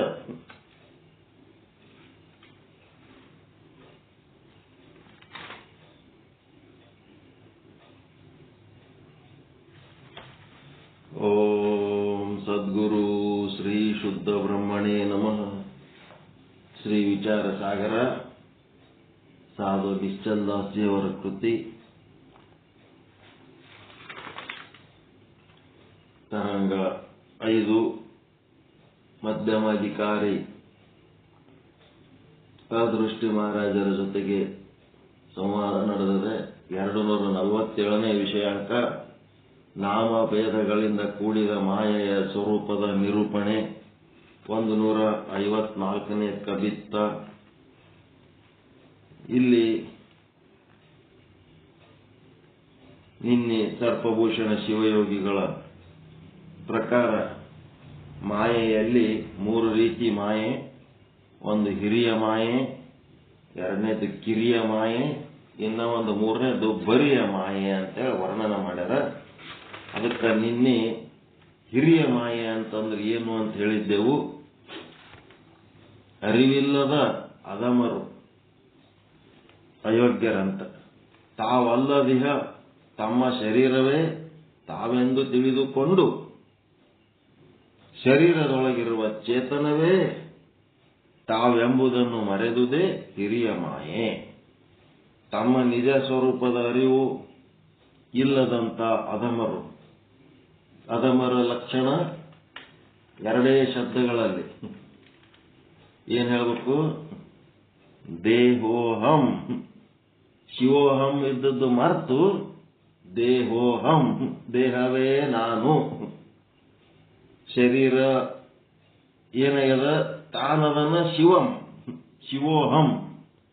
ಶಿವನೇ ತಾನದನ, ತಾನೇ ಶಿವನಿದ್ದು ಆ ಶಿವೋಹಂ ಅನ್ನುವಂಥದ್ದು ಮರೆತು ಬಿಟ್ಟಾನ. ಮತ್ತೇನಾಗೇನ? ತಾನಲ್ಲದ ದೇಹ, ಆ ದೇಹವೇ ತಾನು ಅಂತ ತಿಳ್ಕೊಂಡನ. ದೇಹೋಹಂ. ದೇಹೋಹಮ್ಮನ್ನ ಅಧಮ ದೇಹನೇ ತಾನಂತ ತಿಳ್ಕೊತಾನ, ಶಿವೋಹಂ ಅನ್ನ ಮರೆತಿರ್ತಾನ. ಇಷ್ಟೇ ಅಲ್ಲಿಗೆ ಹೇಳಿದ್ದು ಹಿರಿಯ ಮಾಯೆ. ಶಿವೋಹಂ ಅನ್ನೋದು ಮರೆತು ಬಿಟ್ಟಾನ. ತಾನು ಶಿವನಾಗಿದ್ದು ತನ್ನ ಶಿವ ಸ್ವರೂಪವನ್ನು ಮರ್ತನ. ಅದು ಅಧಮತನ, ದಡ್ಡತನ, ಹುಚ್ಚುತನ, ಮೂರ್ಖತನ. ಮತ್ತ ದೇಹ ತಾನಲ್ಲದ ದೇಹವನ್ನ ತಾನೇ ಆ ದೇಹ ಅಂತ ತಿಳ್ಕೊಂಡನ. ದೇಹೋಹಂ ಶಿವೋಹಂ ಅನ್ನೋದ್ರ ಬದಲಿ ಅಹಂ ಬ್ರಹ್ಮಾಸ್ಮಿ ಅನ್ನೋದ್ರ ಬದಲಿ ಅಹಂ ದೇಹಾಸ್ಮಿ ಅನ್ಲಕತ್ತಾನ. ಈ ದೇಹನೇ ನಾನದೀನಿ ಅನ್ಲಕತ್ತಾನ. ಈ ಸಾಧನೆ ಮಾಡಿ ಮಾಡಿ ಮಾಡಿ ಮಾಡಿ ದೇಹನೇ ನಾನದೀನಿ ಅನ್ನೋದು ಏನಾಗ್ಯದದು ಎಲ್ಲರಿಗೂ ನ್ಯಾಚುರಲ್ ಆಗಿ ಬಂದದದು, ಪ್ರಾಕೃತಿಕವಾಗಿ ಬಂದದು. ದೇಹ ನಾನು ಅನ್ನೋದೇನು ಸಾಧನೆ ಮಾಡಿ ಪಡ್ಕೊಂಡಿರಿ ನೀವು? ನ್ಯಾಚುರಲ್ ಆಗಿ ಬಂದದು. ದೇಹ ನಾನು ಅನ್ನೋದು ಅಭಿಪ್ರಾಯ ನ್ಯಾಚುರಲ್ ಆಗಿ ಬಂದದ, ತಾನೇ ಬೆಳೆದದ. ಈಗ ಹೊಲ ತಗೊಂಡಿರ್ತೀರಿ, ಹೊಲ ತಗೊಂಡ್ಮೇಲ ಹೊಲದಾಗ ನೀವೇನು ಬಿತ್ತಲಿಲ್ಲ ಅಂತಂದ್ರೆ ನ್ಯಾಚುರಲ್ ಆಗಿ ಅದು ಬೆಳೆದು ನಿಂದಿರ್ತದ. ಏನ್ ಬೆಳೀತದ? ಜಾಲಿ, ಕಸ, ಕಡ್ಡಿ, ಕಂಟಿ, ಸುಳ್ಳು ಹೇಳೋದು, ಕಳತನ ಮಾಡೋದು, ಅಪ್ರಾಮಾಣಿಕತೆ, ದುಷ್ಟತನ, ಎದುರು ಮಾತಾಡೋದು ಎಲ್ಲನೂ ಏನೆಲ್ಲ ತಾನೇ ಬೆಳೀತದ. ಅದೇನು ನ್ಯಾಚುರಲ್ ಆಗಿ ಏನೇನೋ ಬರ್ತಿರ್ತಾವ. ಎಲ್ಲಿ ನ್ಯಾಚುರಲ್ ಆಗಿ ಭತ್ತ, ಗೋಧಿ, ಬೇಳೆ, ತೊಗರಿ, ಸಜ್ಜಿ, ರಾಗಿ ನ್ಯಾಚುರಲ್ ಆಗಿ ಎಲ್ಲಿ ಬರಲ್ಲವು. ಪ್ರಕೃತಿ ಒಳಗ ತಾನಾಗೆ ಬರವು ಇವೆಲ್ಲ ತಾನೇ ಬರ್ತಾವ. ಅವು ಬಂದದ್ದನ್ನ ಏನ್ ಮಾಡ್ಬೇಕು? ರೈತ ತಾನಾಗೆ ಬರೋವನ್ನ ಕಿತ್ತೋಗುದು, ತಾನು ಏನ್ ಬೆಳಿಬೇಕಂತನ ಆ ಸಸಿಯನ್ನ ರಕ್ಷಣೆ ಮಾಡಿ ಆ ಬೆಳಿ ತೆಕ್ಕೋಬೇಕು. ಅದೇ ರೀತಿ ಇಲ್ಲಿ ಸಹಿತ ದೇಹವೇ ನಾನನ್ನೋದು ನ್ಯಾಚುರಲ್ ಆಗಿ ಬಂದದ್ದು, ಪ್ರಾಕೃತಿಕವಾಗಿ ಪ್ರಕೃತಿ ಭಾವದಿಂದ ಬಂದದು, ಅಜ್ಞಾನ ಮಾಯೆಯಿಂದ ಬಂದದ್ದು, ನ್ಯಾಚುರಲ್ ಆಗಿ ಬಂದದು. ಅದನ್ನ ಕಳ್ಕೊಂಡು ನಾನು ಬ್ರಹ್ಮ ಅದೀನಿ, ನಾನು ಶಿವ ಅದೀನಿ ಅಂತ ಸಾಧನೆ ಎಷ್ಟರ ಮಟ್ಟಿಗೆ ಆಗ್ಬೇಕಂದ್ರ ಈಗ ದೇಹವೇ ನಾನು ಅನ್ನುವುದನ್ನ ಎಷ್ಟು ಗಟ್ಟಿ ಆದೋ ಅಷ್ಟೇ ಗಟ್ಟಿ ಬ್ರಹ್ಮ ನಾನದೀನಿ ಅನ್ನಂತ ಒಂದು ಸಾಧನೆ ಮಾಡಬೇಕು. ಎಷ್ಟು ಮಾಡ್ಬೇಕ್ರಿ ಸಾಧನೆ ಅಂದ್ರ ದೇಹ ನಾನದೀನಿ ಅಂತ ಎಷ್ಟು ಗಟ್ಟಿನ ಅಭಿಪ್ರಾಯ ನಿನ್ನೊಳಗಾದ ಅಷ್ಟೇ ಗಟ್ಟಿತನ ಈ ಬ್ರಹ್ಮ ನಾನದೀನಿ ಅನ್ನೋದು ನಿನ್ನ ಅನುಭವಕ್ಕೆ ಬರುವ ಅಷ್ಟೇ ಗಟ್ಟಿ, ಅದಕ್ಕಿಂತ ಹೆಚ್ಚಿಗೆ ಗಟ್ಟಿ ಆಗ್ಬೇಕ. ಅದೇ ಸಾಧನೆ. ಏನ್ ಮಾಡ್ಬೇಕ್ರಿ? ನೀವು ಶುದ್ಧ ಬ್ರಹ್ಮ ಪೀಠದೊಳಗೆ ಏನ್ ಸಾಧನೆ ಮಾಡ್ಬೇಕು ಅಂದ್ರೆ ಈ ದೇಹನೇ ನಾನದೀನಿ ಅನ್ನೋಂಥದ್ದು ಅಜ್ಞಾನ ಕಳಿಬೇಕು. ಇದು ದೇಹ ನಾನಲ್ಲ, ದೇಹ ನಾನಲ್ಲ, ದೇಹ ನಾನಲ್ಲ, ದೇಹ ನಾನಲ್ಲ, ದೇಹ ನಾನಲ್ಲ, ದೇಹ ನಾನಲ್ಲ. ನಿರ್ವಾಣ ಶತಕಂ. ಆ ದೇಹದೊಳಗೆ ಏನೇನದವ ಎಲ್ಲ ಲೀಸ್ಟ್ ಮಾಡ್ಯಾರ ಶಂಕರಾಚಾರ್ಯರದ ನಿರ್ವಾಣ ಶತಕಂ. ಮನೋ ಬುದ್ಧಿ ಅಹಂಕಾರ ಚಿತ್ತಾನಿ ನಾಹಂ ನ ಚ ಶ್ರೋತ್ರ ಜಿಹ್ವೆ ನ ಚ ಗ್ರಾಹ ನೇತ್ರೆ ನ ಚ ಯೋಮ ಭೂಮಿರ್ನ ತೇಜೋರ್ನ ವಾಯು ಚಿದಾನಂದ ರೂಪ ಶಿವೋಹಂ ಶಿವೋಹಂ.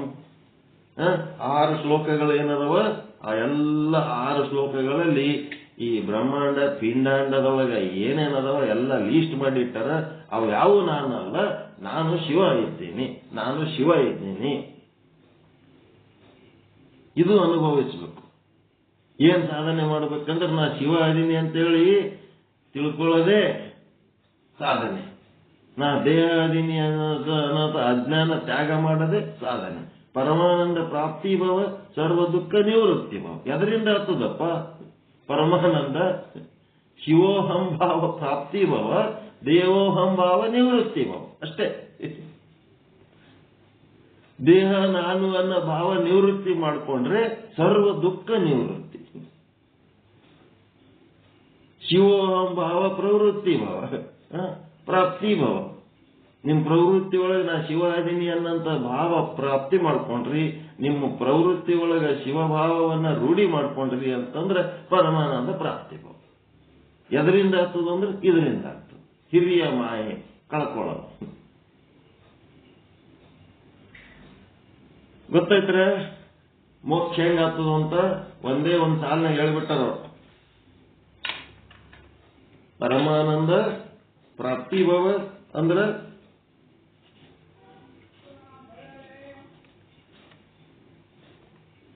ಪರಮಾನಂದ ಪ್ರಾಪ್ತಿ ಭಾವ ಅಂತಂದ್ರೆ ಶಿವೋಹಂ ಭಾವ ಪ್ರಾಪ್ತಿ ಮಾಡ್ಕೊಳ್ಳೋದು. ಶಿವ ಆನಂದ ಸ್ವರೂಪ ಅದನ್ನ, ಅದು ನಾನು ಶಿವನೇ ಇದ್ದೀನಿ ಅಂತಂದ್ರೆ ಆನಂದ ಸ್ವರೂಪ ಆಗ್ತೀನಿ. ಸರ್ವ ದುಃಖ ನಿವೃತ್ತಿ ಭವ ಅಂತಂದ್ರೆ ದೇಹೋಹಂ ಭಾವ ನಿವೃತ್ತಿ ಮಾಡ್ಕೊಳ್ಳೋದು. ಈ ದೇವನೇ ನಾನು ಎನ್ನುವ ಭಾವ ನಿವೃತ್ತಿ ಮಾಡ್ಕೊಂಡ್ರಿ ಅಂದ್ರೆ ಸರ್ವ ದುಃಖ ನಿವೃತ್ತಿ ಆಗ್ತದೆ. ಶಿವನೇ ನಾನು ಅನ್ನೋಂಥದ್ದು ಪ್ರಾಪ್ತಿ ಮಾಡ್ಕೊಂಡ್ರಿ ಭಾವ ಅಂತಂದ್ರೆ, ಶಿವಭಾವ ಪ್ರಾಪ್ತಿ ಮಾಡ್ಕೊಂಡ್ರಿ ಅಂತಂದ್ರೆ ಪರಮಾನಂದ ಪ್ರಾಪ್ತಿ ಆಗ್ತದೆ. ಮೋಕ್ಷ ಅಂದ್ರೆ ಏನು? ಒಬ್ಬ ಜ್ಞಾನಿಗೆ ಅಂದ್ರೆ ಇಷ್ಟೇ, ಇದೇ ಸಾಧನೆ, ಮತ್ತಿನ್ನೇನು ಸಾಧನೆ ಮಾಡಬೇಕು? ಮೂರತ್ತು ಕೂತು ಈ ಸಾಧನೆ ಮಾಡಲಾರದೆ ಗುಡಿಯನ್ನ ದೇವರ ಪೂಜೆ ಮಾಡೋದು, ಕೊಳ್ಳನ ಲಿಂಗ ಪೂಜೆ ಮಾಡೋದು, ಈ ಸಾಧನೆ ಬಿಟ್ಟು ಜ್ಞಾನ ಇಲ್ಲದ ಪೂಜೆ ಏನಾಗ್ತದ? ಇವೆಲ್ಲ ತೊಳ್ಕೊತ್ ಕುಂದಿರೋದಕ್ಕಿಂತ ಒಂದ್ ಕಡೆ ಹೇಳ್ತಾರ,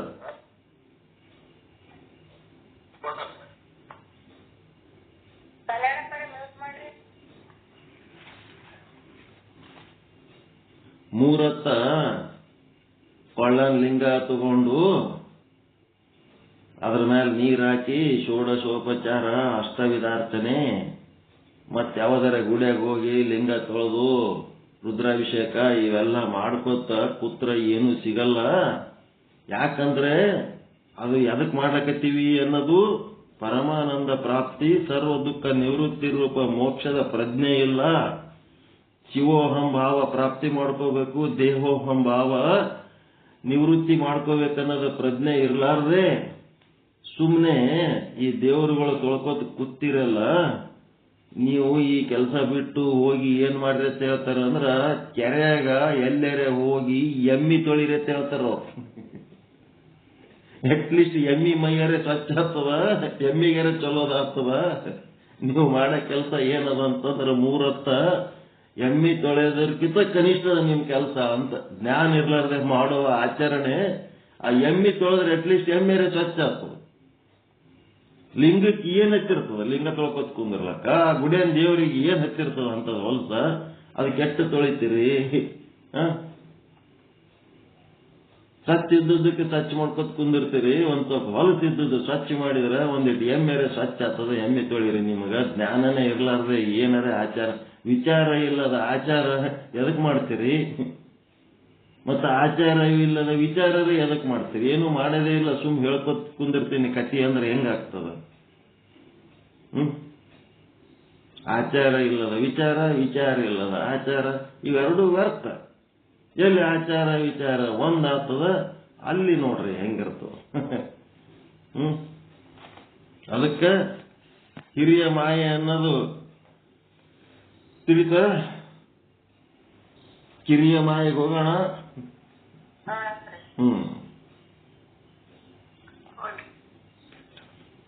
ತೇರ್ ಎಳ್ಕೊಂಡು ಹೋಗೋದಪ್ಪ, ಹಿಂಗೆ ಓಸು ಮಂದಿ ಕೂಡಿ ಎಳೆದೇ ಎಳೆದ ಅದಕ್ಕೊಂದಿಟ್ಟು ಇಟ್ಟು ತೇರ್ ಎಳೆದಂದ್ರೆ ಇದೆ ಕಿರಿಯ ಮಾಯೆ.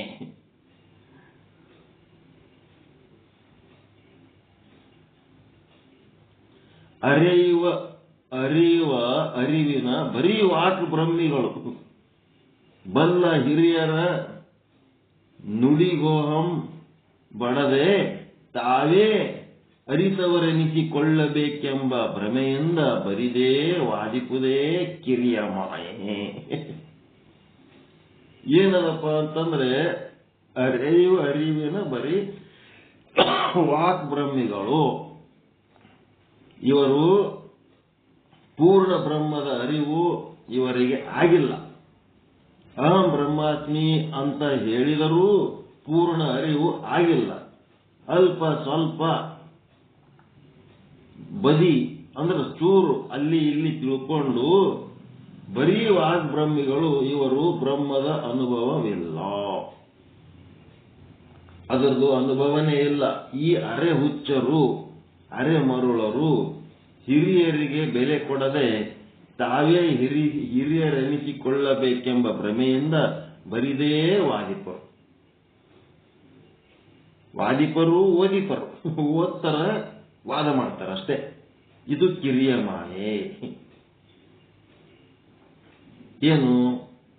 ನಾನು ಬ್ರಹ್ಮಸೂತ್ರ ಓದಿನಿ, ಬ್ರಹ್ಮಸೂತ್ರದ ಶಂಕರಾಚಾರ್ಯರ ಭಾಷ್ಯನೂ ಓದಿನಿ, ಮತ್ತೇನ್ ಮಾಡಿನಿ, ಭಗವದ್ಗೀತೆ ಓದಿನಿ, ಮತ್ತೇನ್ ಮಾಡಿನಿ, ಉಪನಿಷತ್ತುಗಳು ಓದಿನಿ, ನಾ ವಿಚಾರ ಸಾಗರ ಓದಿನಿ, ನಾ ವಚನ ಸಾಹಿತ್ಯ ಓದಿನಿ, ನಾ ಸಿದ್ಧಾಂತ ಶಿಖಾಮಣಿ ಓದಿನಿ, ಯಾರ್ಯಾರೋ ಬರೆದದ್ದು ಹಂಗೆ ಓದಿನಿ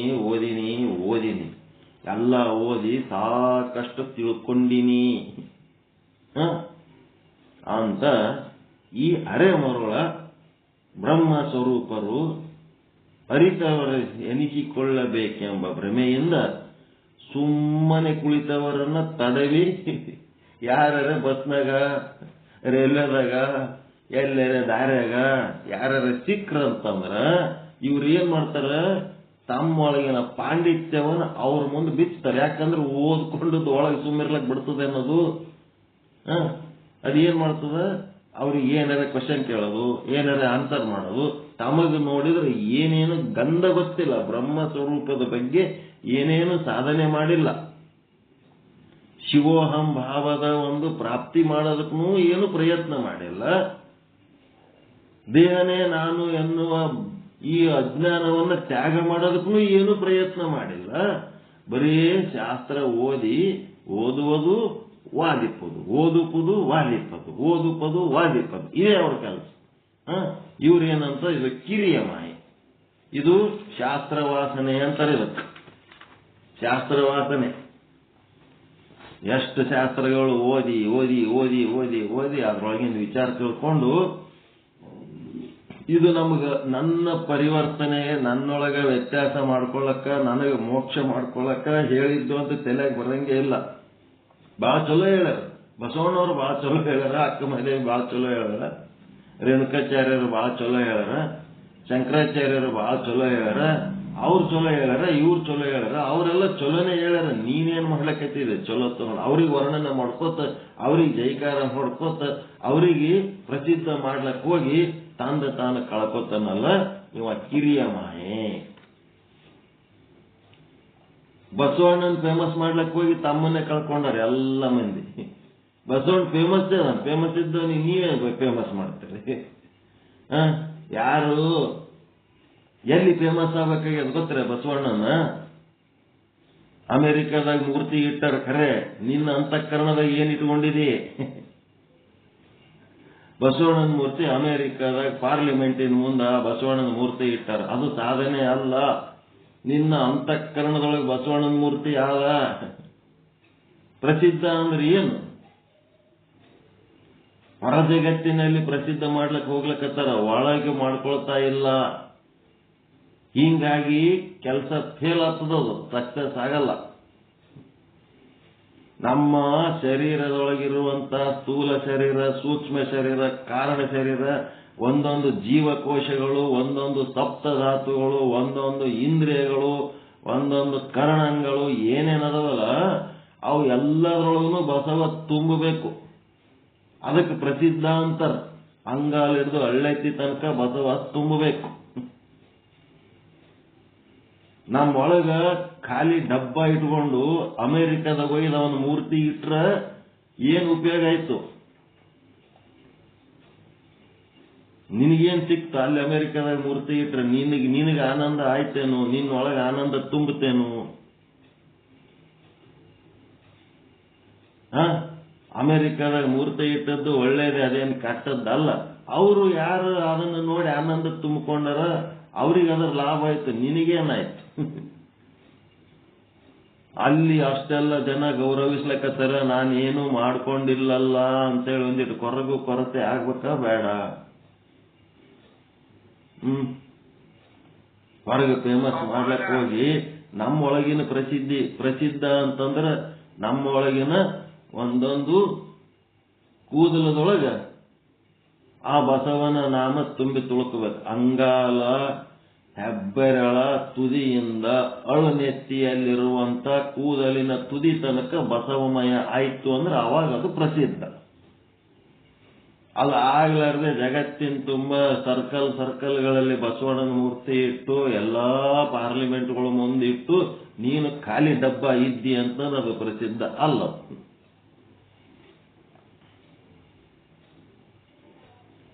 ಶನಿದೇವ ಹನುಮಂತ ದೇವರಿಗೆ ಗಂಟು ಬೀಳ್ತಾನ, ಎಲ್ಲರಿಗೆ ಕಾಡಿನಿ ನೀನೊಬ್ಬ ಉಳಿದಿದ್ ನೋಡು ಅಂತಾನ ಹನುಮಂತ ದೇವರಿಗೆ. ಹನುಮಂತ ದೇವರಂತಾನ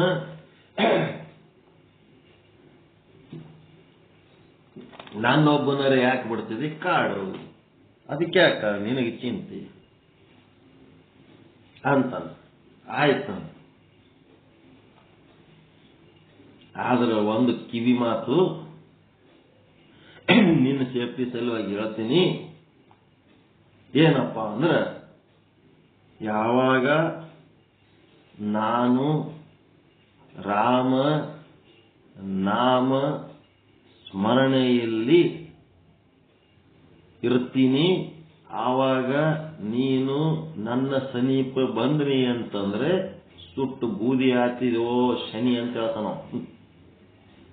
ಅದಕ್ಕೆ ನಾನು ಯಾವಾಗ ರಾಮ ನಾಮದ ಅನುಸಂಧಾನ ಮಾಡೋದು ಬಿಟ್ಟಿರ್ತೀನಿ, ಆವಾಗ ನೀ ನನ್ನನ್ನ ಕಾಡಲಿಕ್ಕೆ ಬರಬಹುದು, ನಿನ್ನ ಸೇಫ್ಟಿ ಸಲುವಾಗಿ ಹೇಳಕತ್ತೀನಿ ಅಂತನ. ಅದಕ್ಕೆ ಶನಿ ಎಲ್ಲೇನಂದ್ರ ಹನುಮಾನ್ ದೇವ್ರ ಗುಡಿ ಬಾಗಲ್ದಾಗ ಕಾಯ್ಕೊಂಡು ಕೂತಾನಂತ. ಶನಿವಾರಕ್ಕೊಮ್ಮೆ ಯಾಕೆ ಹೋಗ್ತಾರ ಶನಿ ದೇವ್ರ ಬಲ್ಲಿ ಅಂತಂದ್ರ ಹನುಮಾನ್ ದೇವ್ರ ಬಾಗಲ್ ಬಲ್ಲಿ ಕಾಯ್ಕೊಂಡು ಕೂತಾನವ ಶನಿ. ಏನ್ ಕಾಯ್ಲಕತ್ತನ?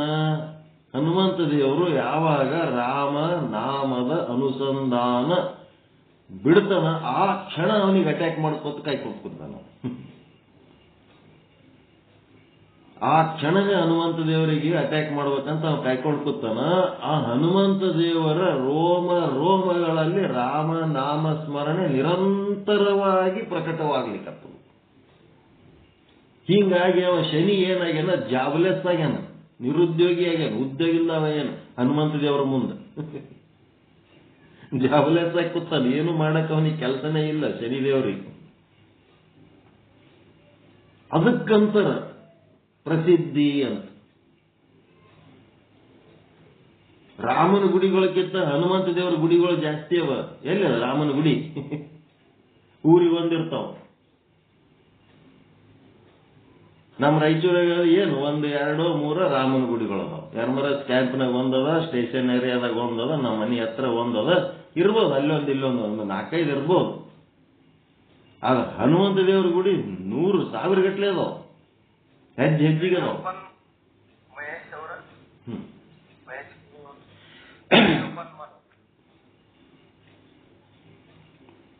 ಇದಕ್ಕೆ ಪ್ರಸಿದ್ಧಿ ಅಂತಾರೆ. ಇದಕ್ಕೆ ಪ್ರಸಿದ್ಧಿ ಆಗೋದು ಎಲ್ಲಿ ಆಗ್ಬೇಕು? ಒಳಗಾಗಬೇಕು. ನಾವೇನ್ ಮಾಡ್ತೀವಿ, ಶಾಸ್ತ್ರ ಓದಿ ಮಂದಿಗೆ ಹೇಳಕ್ ಹೋಗ್ತೀವಲ್ಲ, ಮಂದಿಗೆ ಹೇಳಿ ನಾವು ದೊಡ್ಡವರಾಗ್ಲಕ್ ಹೋಗ್ತೀವಲ್ಲ, ಯಾರೋ ಬರ್ದದ್ದು ಯಾರಿಗೋ ಹೇಳಿ ನಾವು ದೊಡ್ಡವರಾಗ್ತೀವಿ ಅಂತಂದ್ರೆ ಅದು ಹೆಂಗ್ ದೊಡ್ಡವರಾಗ್ತೀವಿ, ಅದು ಹೆಂಗ್ ಫೇಮಸ್ ಆಗ್ತೀವಿ? ಅದು ಪ್ರಸಿದ್ಧಿ ಅಲ್ಲದು. ಅದಕ್ಕೆ ಶಾಸ್ತ್ರ ವಾಸನೆಯಿಂದ ತಾನೂ ತಲೆ ಕೆಡಿಸ್ಕೊಂಡು ಇನ್ನೊಬ್ಬರ ಮೇಲೆ ಪ್ರಭಾವ ಬೀರಿ ದೊಡ್ಡ ಮಾತಿನ ಅಂದ್ರೆ ಎಂದೆಂದು ಆಗಲ್ಲ. ಸ್ವಾನುಭಾವ ಬಹಳ ಮುಖ್ಯ ಅದ. ಹಿಂಗಾಗಿ ಕಿರಿಯ ಮಾಯೆ, ಇನ್ನೊಂದ್ಸಾರಿ ಹೇಳ್ತೀನಿ, ಅರಿವನ ಬರೀ ವಾಕ್ಬ್ರಹ್ಮಿಗಳು. ಏನು ಅರಿಬೇಕಾಗ್ಯದ ಅದು ಅರಿಲಿಲ್ಲ. ದೇಹೋಹಂ ಭಾವ ನಿವೃತ್ತಿ ಮಾಡ್ಕೋಬೇಕು, ಅದು ನಿವೃತ್ತಿ ಮಾಡ್ಕೋಬೇಕನ್ನ ಯುಕ್ತಿ ಇಲ್ಲ. ಶಿವೋಹಂ ಭಾವ ಪ್ರಾಪ್ತಿ ಮಾಡ್ಕೋಬೇಕು, ಆ ಪ್ರಾಪ್ತಿ ಮಾಡ್ಕೋಬೇಕನ್ನ ಯುಕ್ತಿ ಇಲ್ಲ. ಅದನ್ನೇ ಅಂತಾರೆ ಅರಿವಿನ ಬರೀ ವಾಗ್ಬ್ರಹ್ಮಿಗಳು. ಬಲ್ಲ ಹಿರಿಯರ ನುಡಿ ಗೊಹರ ಬಡನೆ, ನುಡಿ ಗೊಹಂ ಬಡದೆ ತಾವೇ ಅರಿತವರೆನ್ನಿಸಿ ಕೊಳ್ಳಬೇಕೆಂಬ ಭ್ರಮೆಯಿಂದ ಬರಿದೇ ವಾದಿಪುದು ಕಿರಿಯ ಮಾಯೆ. ದೊಡ್ಡವರು ಏನು ಹೇಳ್ಯಾರ ಅವುಗಳ ತಕ್ಕಂತೆ ತಾವು ನಡೆದು ಬಿಟ್ಟು ಬರೇ ನುಡಿಯೋದು. ದೊಡ್ಡವರು ನಮಗೆ ನಡಿಲಿ ಅಂತ ಹೇಳ್ಯಾರೋ ಏನು ನುಡಿಲಿ ಅಂತ ಹೇಳ್ಯಾರ್ರಿ? ಎಲ್ಲರೂ ಹಿಂದಿನವರು ಶಾಸ್ತ್ರ ಎದಕ್ಕೆ ಕೊಟ್ಟಾರ ನಮಗ? ಇದ್ರಂಗ ನಡೀರಿ ಅಂತ ಹೇಳ್ಯಾರ, ನುಡಿರಿ ಅಂತ ಹೇಳ್ಯಾರ? ನಡೀರಿ ಅಂತ ಹೇಳ್ಯಾರ. ಅದನ್ನು ತಗೊಂಡು ನಾವು ನುಡಿಲಕತ್ತೀವಲ್ಲ, ಬರೀ ನುಡ್ಕೊತ್ತೋಗಿ ನಡೆ ಇಲ್ಲಲ್ಲ. ಹಿಂಗಾಗಿ ಇದು ಕಿರಿಯ ಮಾಯೆ, ಅರೆಯುವ ಅರಿವಿನ ಬರೀ ವಾಗ್ಬ್ರಹ್ಮೆಗಳು. ಇವರಿಗೆ ಪೂರ್ಣ ಬ್ರಹ್ಮಜ್ಞಾನದ ಅರಿವು ಇವರಿಗೆ ಆಗಿಲ್ಲ. ಅಹಂ ಬ್ರಹ್ಮಾಸ್ಮಿ ಅಂತ ಬಾಯಿಲಿಂತ ಹೇಳ್ತಾರೆ, ಪೂರ್ಣ ಅರಿವು ಆಗಿಲ್ಲ. ಅಲ್ಪ ಸ್ವಲ್ಪ ಬದಿ ಅಂದ್ರೆ ಒಂದು ಸ್ವಲ್ಪ ಎಲ್ಲೋ ಸೈಡ್ ಗೊತ್ತಾಗ್ಯದ ಅಷ್ಟೇ, ತಿಳಿದುಕೊಂಡಿದ್ದಾರೆ. ಬರೀ ವಾಗ್ಬ್ರಹ್ಮಿಗಳು, ಬರೇ ಬಾಯಿಲಿಂತ ಮಾತಾಡ್ತಾರೆ. ಇವರು ಬ್ರಹ್ಮದ ಅನುಭವವಿಲ್ಲ. ಈ ಅರೆ ಹುಚ್ಚರು, ಅರೆ ಮರುಳರು ಹಿರಿಯರಿಗೆ ಬೆಲೆ ಕೊಡದೆ ತಾವೇ ಹಿರಿಯರೆಂದೆನಿಸಿಕೊಳ್ಳಬೇಕೆಂಬ ಭ್ರಮೆಯಿಂದ ಬರಿದೇ ವಾದಿಪುದು, ಬರಿದೇ ಓದಿಪದು. ಇದೇ ಇವ್ರ ಕೆಲಸ. ಇದು ಕಿರಿಯ ಮಾಯೆ. ನಾನು ಬ್ರಹ್ಮಸೂತ್ರ ಓದಿನಿ, ನಾನು ಉಪನಿಷತ್ ಓದಿನಿ, ನಾ ಭಗವದ್ಗೀತೆ ಓದಿನಿ, ನಾ ವಚನ ಸಾಹಿತ್ಯ ಓದಿನಿ, ನಾ ಸಿದ್ಧಾಂತ ಶಿಖಾಮಣಿ ಓದಿನಿ ಅಂತೇಳಿ ಶಾಸ್ತ್ರದ ತಿಪ್ಪೆಯನ್ನ ತಲೆ ಒಳಗೆ ತುಬ್ಬಿಕೊಂಡು ಬಹಳ ದೊಡ್ಡವರು ಅನಿಸ್ಕೊಳಕತ್ತಾರಲ್ಲ, ಅದಕ್ಕೆ ತಿಪ್ಪೆ ರುದ್ರ ಸ್ವಾಮಿಗಳು ಅಂತಾರೆ ನಮ್ಮಲ್ಲಿ. ಆ ಸ್ವಾಮಿಗಳು ಬೇರೆ, ಆ ಮಹಾತ್ಮರು ಬೇರೆ. ಈ ತಿಪ್ಪೆ ರುದ್ರ ಸ್ವಾಮಿಗಳು ಎಲ್ಲ ತಿಪ್ಪಿ ತಲೆ ತುಂಬಿಕೊಂಡವ್ರು ಇವರು. ಆ ಮಹಾತ್ಮರು ಬೇರೆ. ಇಲ್ಲಿ ಏನದಲ್ಲ, ಬರೀ ಶಾಸ್ತ್ರವನ್ನ ತಲೆ ತುಂಬಿಕೊಂಡು ಕೂತು ತಾವೇ ಬಹಳ ದೊಡ್ಡವರ ತಿಳ್ಕೊಂಡವ್ರು ತಿಪ್ಪೆ ರುದ್ರ ಸ್ವಾಮಿಗಳು ಅಂತಾರೆ. ನಾವು ಸಾಕಷ್ಟು ತಿಳಿದುಕೊಂಡಿದ್ದೇವೆ ಅಂತ ಈ ಅರೆ ಮರುಳ ಬ್ರಹ್ಮ ಸ್ವರೂಪರು ಅರಿತವರೆನಿಸಿಕೊಳ್ಳಬೇಕೆಂಬ ಭ್ರಮೆಯಿಂದ ಸುಮ್ಮನೆ ಕುಳಿತವರನ್ನ ತಡವಿ ವಾದದಲ್ಲಿ ಸೋಲಿಸಬೇಕೆಂಬ ಭ್ರಮೆಯಿಂದ ಅಹಂಕಾರ ಸುಮ್ಮ ಬಿಡಂಗಿಲ್ಲ. ಯಾರಿಗಾರೆ ಅದು ಗೊತ್ತದೇನು, ಇದು ಗೊತ್ತದೇನು, ಅದು ತಿಳ್ಕೊಂಡಿದೇನು, ಇದು ತಿಳ್ಕೊಂಡಿದೇನು, ನಿನ್ನ ಬಳಿ ಆ ಗ್ರಂಥ ಅದೇನು, ಈ ಗ್ರಂಥ ಅದೇನು, ಅದು ತರ್ಸ್ಕೊಣಿ, ಇದು ತರ್ಸ್ಕೊಣಿ, ಬರೀ ಹುಚ್ಚುಚ್ಚು ಮಾತಾಡ್ಕೋತ ಸಾಧನೆ ಇಲ್ಲ, ಶೋಧನೆ ಇಲ್ಲ, ಬರೀದೇ ವಾದಕ್ಕಿರೋದು. ಇದು ಏನದ ಕಿರಿಯ ಮಾಯೆ, ಇದೇನದ ಶಾಸ್ತ್ರ ವಾಸನೆಯ ಒಂದು ಭ್ರಮೆ.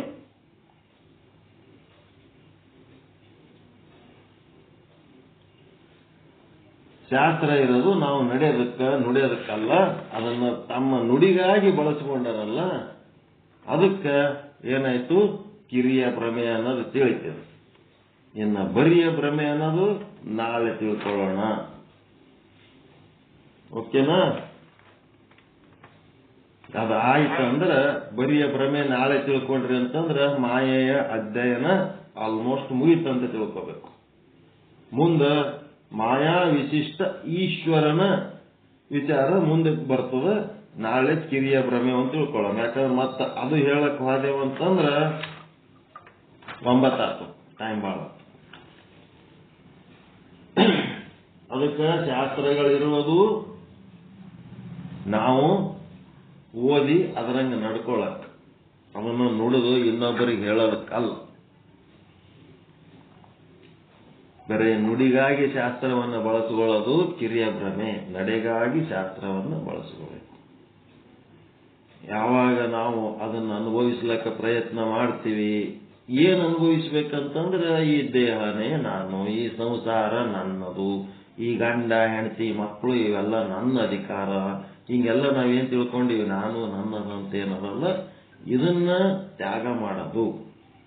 ಈ ಒಂದು ಭ್ರಮೆಯನ್ನ ತ್ಯಾಗ ಮಾಡೋದು ಒಂದನೇ ಸಾಧನೆ. ಮತ್ತಿದೆಲ್ಲ ತ್ಯಾಗ ಮಾಡಿ ನೀನೇನ್ ಮಾಡ್ತಪ್ಪ, ನಾ ಶಿವ ಅದೀನಿ ಅಂತ ಶಿವೋಹಂಭಾವ, ಸದ್ರೂಪ, ಚಿದ್ರೂಪ, ಆನಂದ ರೂಪ, ನಿತ್ಯ ರೂಪ, ಪರಿಪೂರ್ಣ ರೂಪ ಭಾವನೆ ಏನ್ ಮಾಡೋದು, ತಿಳ್ಕೊಂಡು ಅದರ ಅರ್ಥ ತಿಳ್ಕೊಂಡು ಅದನ್ನ ನಾವು ಏನ್ ಮಾಡ್ಬೇಕು, ನಾ ಶಿವ ಅದೀನಿ ಅಂತ ಬಾಯಿಲೆ ಅನ್ನೋದು. ಊರೆಲ್ಲ ಗೋಳಾಡ್ಕೊತಿದ್ರ ಶಿವ ಗೋಳಾಡ್ತಾನೇನೋ? ಶಾಂತದನ, ಆನಂದದನ. ನಾನು ಶಿವ ಅದೀನಿ ಅಂತಂದ್ರ ಯಾರು ಆನಂದ ಇರ್ತಾರ ಅವರೇ ಶಿವ ಸ್ವರೂಪರು, ಯಾರು ಶಾಂತ ಇರ್ತಾರ ಅವರೇ ಶಿವ ಸ್ವರೂಪರು. ಶಿವ ಇದ್ದಂಗೆ ಯಾರು ಇರ್ತಾರ ಅವರೇ ಶಿವ ಸ್ವರೂಪರು. ಶಿವ ಎಲ್ಲರ ಒಡ ಒದರ್ಕೊ ತಿರುಗಾಡಕತ್ತಾನೆ, ನಿಲ್ಬೇಕಲ್ಲಿ. ಶಿವ ಏನ್ ಮಾಡ್ತಾನ, ಮೌನವಾಗಿರ್ತಾನ. ನಾವು ಬಾಯಿ ಮುಚ್ಕೊಂಡಿದ್ದೇವಂದ್ರೆ ಶಿವ ಸ್ವರೂಪರು, ಬಾಯಿ ತೆರೆದು ಒಡ ಒದರ್ಕೊಂಡು ತಿರುಗಾಡಿದ್ರು ಅಂದ್ರೆ ಜೀವಸ್ವರೂಪರು. 84 ಲಕ್ಷ ಜೀವರಾಶಿಗಳು ಭೂಮಿ ಮೇಲೆ ಓಡಾಡ್ಲಕ್ಕತ್ತವ, ಅದ್ರಾಗ ನಾವು ಒಬ್ರು ಅಷ್ಟೇ. ನಿರಾಕಾರ, ನಿಶ್ಶಬ್ದ, ನಿರ್ಲಿಪ್ತ, ಆ ಶಿವನ ಏನೇನು ಲಕ್ಷಣಗಳವ ಅವೆಲ್ಲ ಏನು ಶಿವನಿಗೆ ಹೊಗಳಲಕ್ಕಲ್ಲ, ನಾವು ಅದರಂಗೆ ಇರೋದ್ರ ಸಲುವಾಗಿ ಆ ಶಿವನ ಕ್ಯಾರೆಕ್ಟರ್ಸ್ ಅನ್ನು ಸ್ಟಡಿ ಮಾಡಿ ನಾವು ಅದರಂಗೆ ಇರೋದಕ್ಕೆ ಪ್ರಯತ್ನ ಮಾಡಿದರೆ ಅಲ್ಲಿ ಏನಾಯ್ತು, ಹಿರಿಯ ಮಾಯೆಯನ್ನ ಕಳ್ಕೊತೀವಿ. ಮಾಯೆ ಗೊತ್ತಾದ್ಮೇಲೆ ಮಾಯೆ ಕಳ್ಕೋಬೇಕಾ ಏನು? ಮಾಯೆ ಅಂದ್ರೆ ಏನಂತ ವರ್ಣನೆ ಮಾಡಿಕೆ ಮಾಯೆಗೆ ಅದ್ರ ಮಟ್ಟಿಗೆ ಬಿಟ್ಟು ಬಿಡ್ಬೇಕ? ಹಿರಿಯ ಮಾಯೆ ಅಂತಂದ್ರೆ ಅದು ಕಳ್ಕೋಬೇಕು ಅಂತಂದ್ರೆ ಶಿವೋಹಂ ಭಾವ ಬೆಳೆಸ್ಕೋಬೇಕು, ದೇಹೋಹಂ ಭಾವ ಕಳ್ಕೋಬೇಕು. ಮಾಯೆ ಕಳ್ಕೋಬೇಕಲ್ಲ. ಈಗ ಕಿರಿಯ ಮಾಯೆ ಕಳ್ಕೋಬೇಕಂದ್ರೆ ಶಾಸ್ತ್ರಗಳನ್ನ ಕೇವಲ ಓದುವುದು, ಓದಿಪುದಕ್ಕಾಗಿ ಅಲ್ಲ, ಅದರಂಗ ನಾವು ನಡ್ಕೋಬೇಕು, ಅದರಂಗ ನಾವು ಇರಬೇಕು, ಅದರಂಗೆ ನಾವು ಆಗಬೇಕು. ಮಾರುತಿ ಆಗ್ಬೇಕು, ಮಂಗೆ ಆಗ್ಬೇಕು. ಮಾರುತಿ ಆದ್ರೆ ತನ್ನೊಳಗೆ ತಾನು ಕುಳಿತು ರಾಮನಾಮ ಸ್ಮರಣೆಯಿಂದ ಮಾರುತಿ ಆಗ್ತಾನ, ಪರಮ ಪೂಜ್ಯ ವ್ಯಕ್ತಿ ಆಗ್ತಾನ, ಪರಮ ಪವಿತ್ರ ವ್ಯಕ್ತಿ ಆಗ್ತಾನೆ. ರಾಮನ ಸುದ್ದಿ ಹೇಳ್ಕೊತ ಊರೆಲ್ಲ ತಿರುಗಾಡಿದ್ರೆ ಅವ ಮಂಗೆ ಆಗ್ತಾನೆ. ತನ್ನೊಳಗೆ ರಾಮನ್ನೇ ಇಟ್ಕೊಳ್ಳಾರ್ದೆ ಮಂದಿಗೆ ರಾಮನ ಉಪದೇಶ ಮಾಡಿದ್ರೆ ಅವ ಮಂಗೆ ಅವನು. ಮಾರುತಿ ಅಂದ್ರೆ ಅವ ಏನಿಲ್ಲ, ಒಂದ್ ಕಡೆ ಕೂತು ರಾಮನಾಮ ಸ್ಮರಣೆಯ ಒಳಗೆ ಅನುಸಂಧಾನದಾಗ ತುಂಬಿ ತುಳುಕ್ತಿರ್ತಾನಲ್ಲ, ಅವ ಮಾರುತಿ ಆಗ್ತಾನೆ. ನೋಡ್ಲಕ್ಕೆ ಎರಡು ಒಂದೇ ತರ ಕಾಣ್ತಾವ. ಮಾರುತಿನೂ ಹಂಗೆ ಅದ, ಮಂಗ್ಯನೂ ಹಂಗೆ ಅದ. ಅದ್ರ ಒಳಗಿನ ಗುಣಗಳು ಏನದವ ಬಹಳ ವ್ಯತ್ಯಾಸ ಅದ.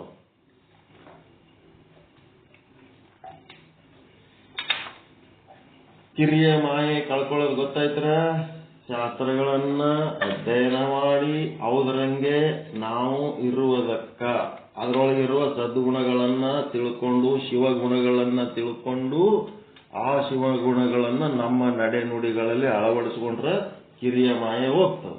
ಅದನ್ನು ಬಿಟ್ಟು ಅವ್ರು ಭಾಳ ಚಲೋ ಬುಕ್ ಬರ್ದಾರ, ಇವ್ರು ಭಾಳ ಚಲೋ ಬುಕ್ ಬರ್ದಾರ ಅಂತ ಹೇಳಕ್ಕೆ ಅರ್ಧಂಬರ್ಧ ಓದ್ಕೊಂಡ್ಕೆ ಅವ್ ಮಂದಿಗೆ ಹೇಳಿ ಮಂದಿ ಮುಂದೆ ಚಪ್ಪಾಳೆ ತಟ್ಟಿಸ್ಕೊಂಡು ಶಾಣೆ ಅನಿಸ್ಕೊಂಡಂತಂದ್ರ ಅವ ಏನಿಲ್ಲ, ಕಿರಿಯ ಮಾಯೆ. ಮೊದಲು ನಮಗ್ ಬರೀ ಅದೇ ರುಚಿ ಇತ್ತು. 10,000 ಮಂದಿ ಇರಂತ ವೇದಿಕೆ ಮೇಲೆ ಕರ್ಕೊಂಡೋಗ್ಬಿಡೋರು, ದವಾಸಿ ವಚನ ಸಾಹಿತ್ಯ ಹೇಳಿದ ಕೂಡ್ಲೇನೆ ಬಹಳ ದೊಡ್ಡ ಫೇಮಸ್ ಆಗಿವತ್ತು. ಹಿಂಗೇನ ತಿಳ್ಕೊಂಡು ಒಂದು ಸಾರಿ ನಮ್ಮ ಒಳಗಿನವ ಹೇಳ್ಬಿಟ್ಟ, ಇದೇನ್ ಮಾಡ್ಲಕತ್ತಿದಿ ನೀನು, ಬರೇ ಹೊರಗ ಮಂದಿಗೆ ಹೇಳ್ಕೊತಾದ್ರೆ ನೀನೇನ್ ಮಾಡ್ಲಕತ್ತಿದಿ, ನಿನ್ನೊಳಗೇನು ಸಾಧನೆ ಇಲ್ಲ, ಶೋಧನೆ ಇಲ್ಲ, ಬರೀ ಮಂದಿಗೆ ಯಾವುದ ವಚನ ಹೋಗಿ ಯಾರಿಗೆ ಹೇಳಿ ನಿನ್ನೊಳಗೆ ಏನು ಮಾಡ್ಕೊಂಡು ಏನು ಇಲ್ಲ, ಮೊದಲು ನಿನ್ನೊಳಗಿನ ಸಾಧನೆ ನೀನ್ ಮಾಡ್ಕೋ ಅಂತ ಅಂದಾಗ ನಮ್ಮದನ್ನ ಹಿಡ್ಕೊಂಡು ಕೂತ್ಬಿಟ್ಟ ಗಟ್ಟೆಗೆ.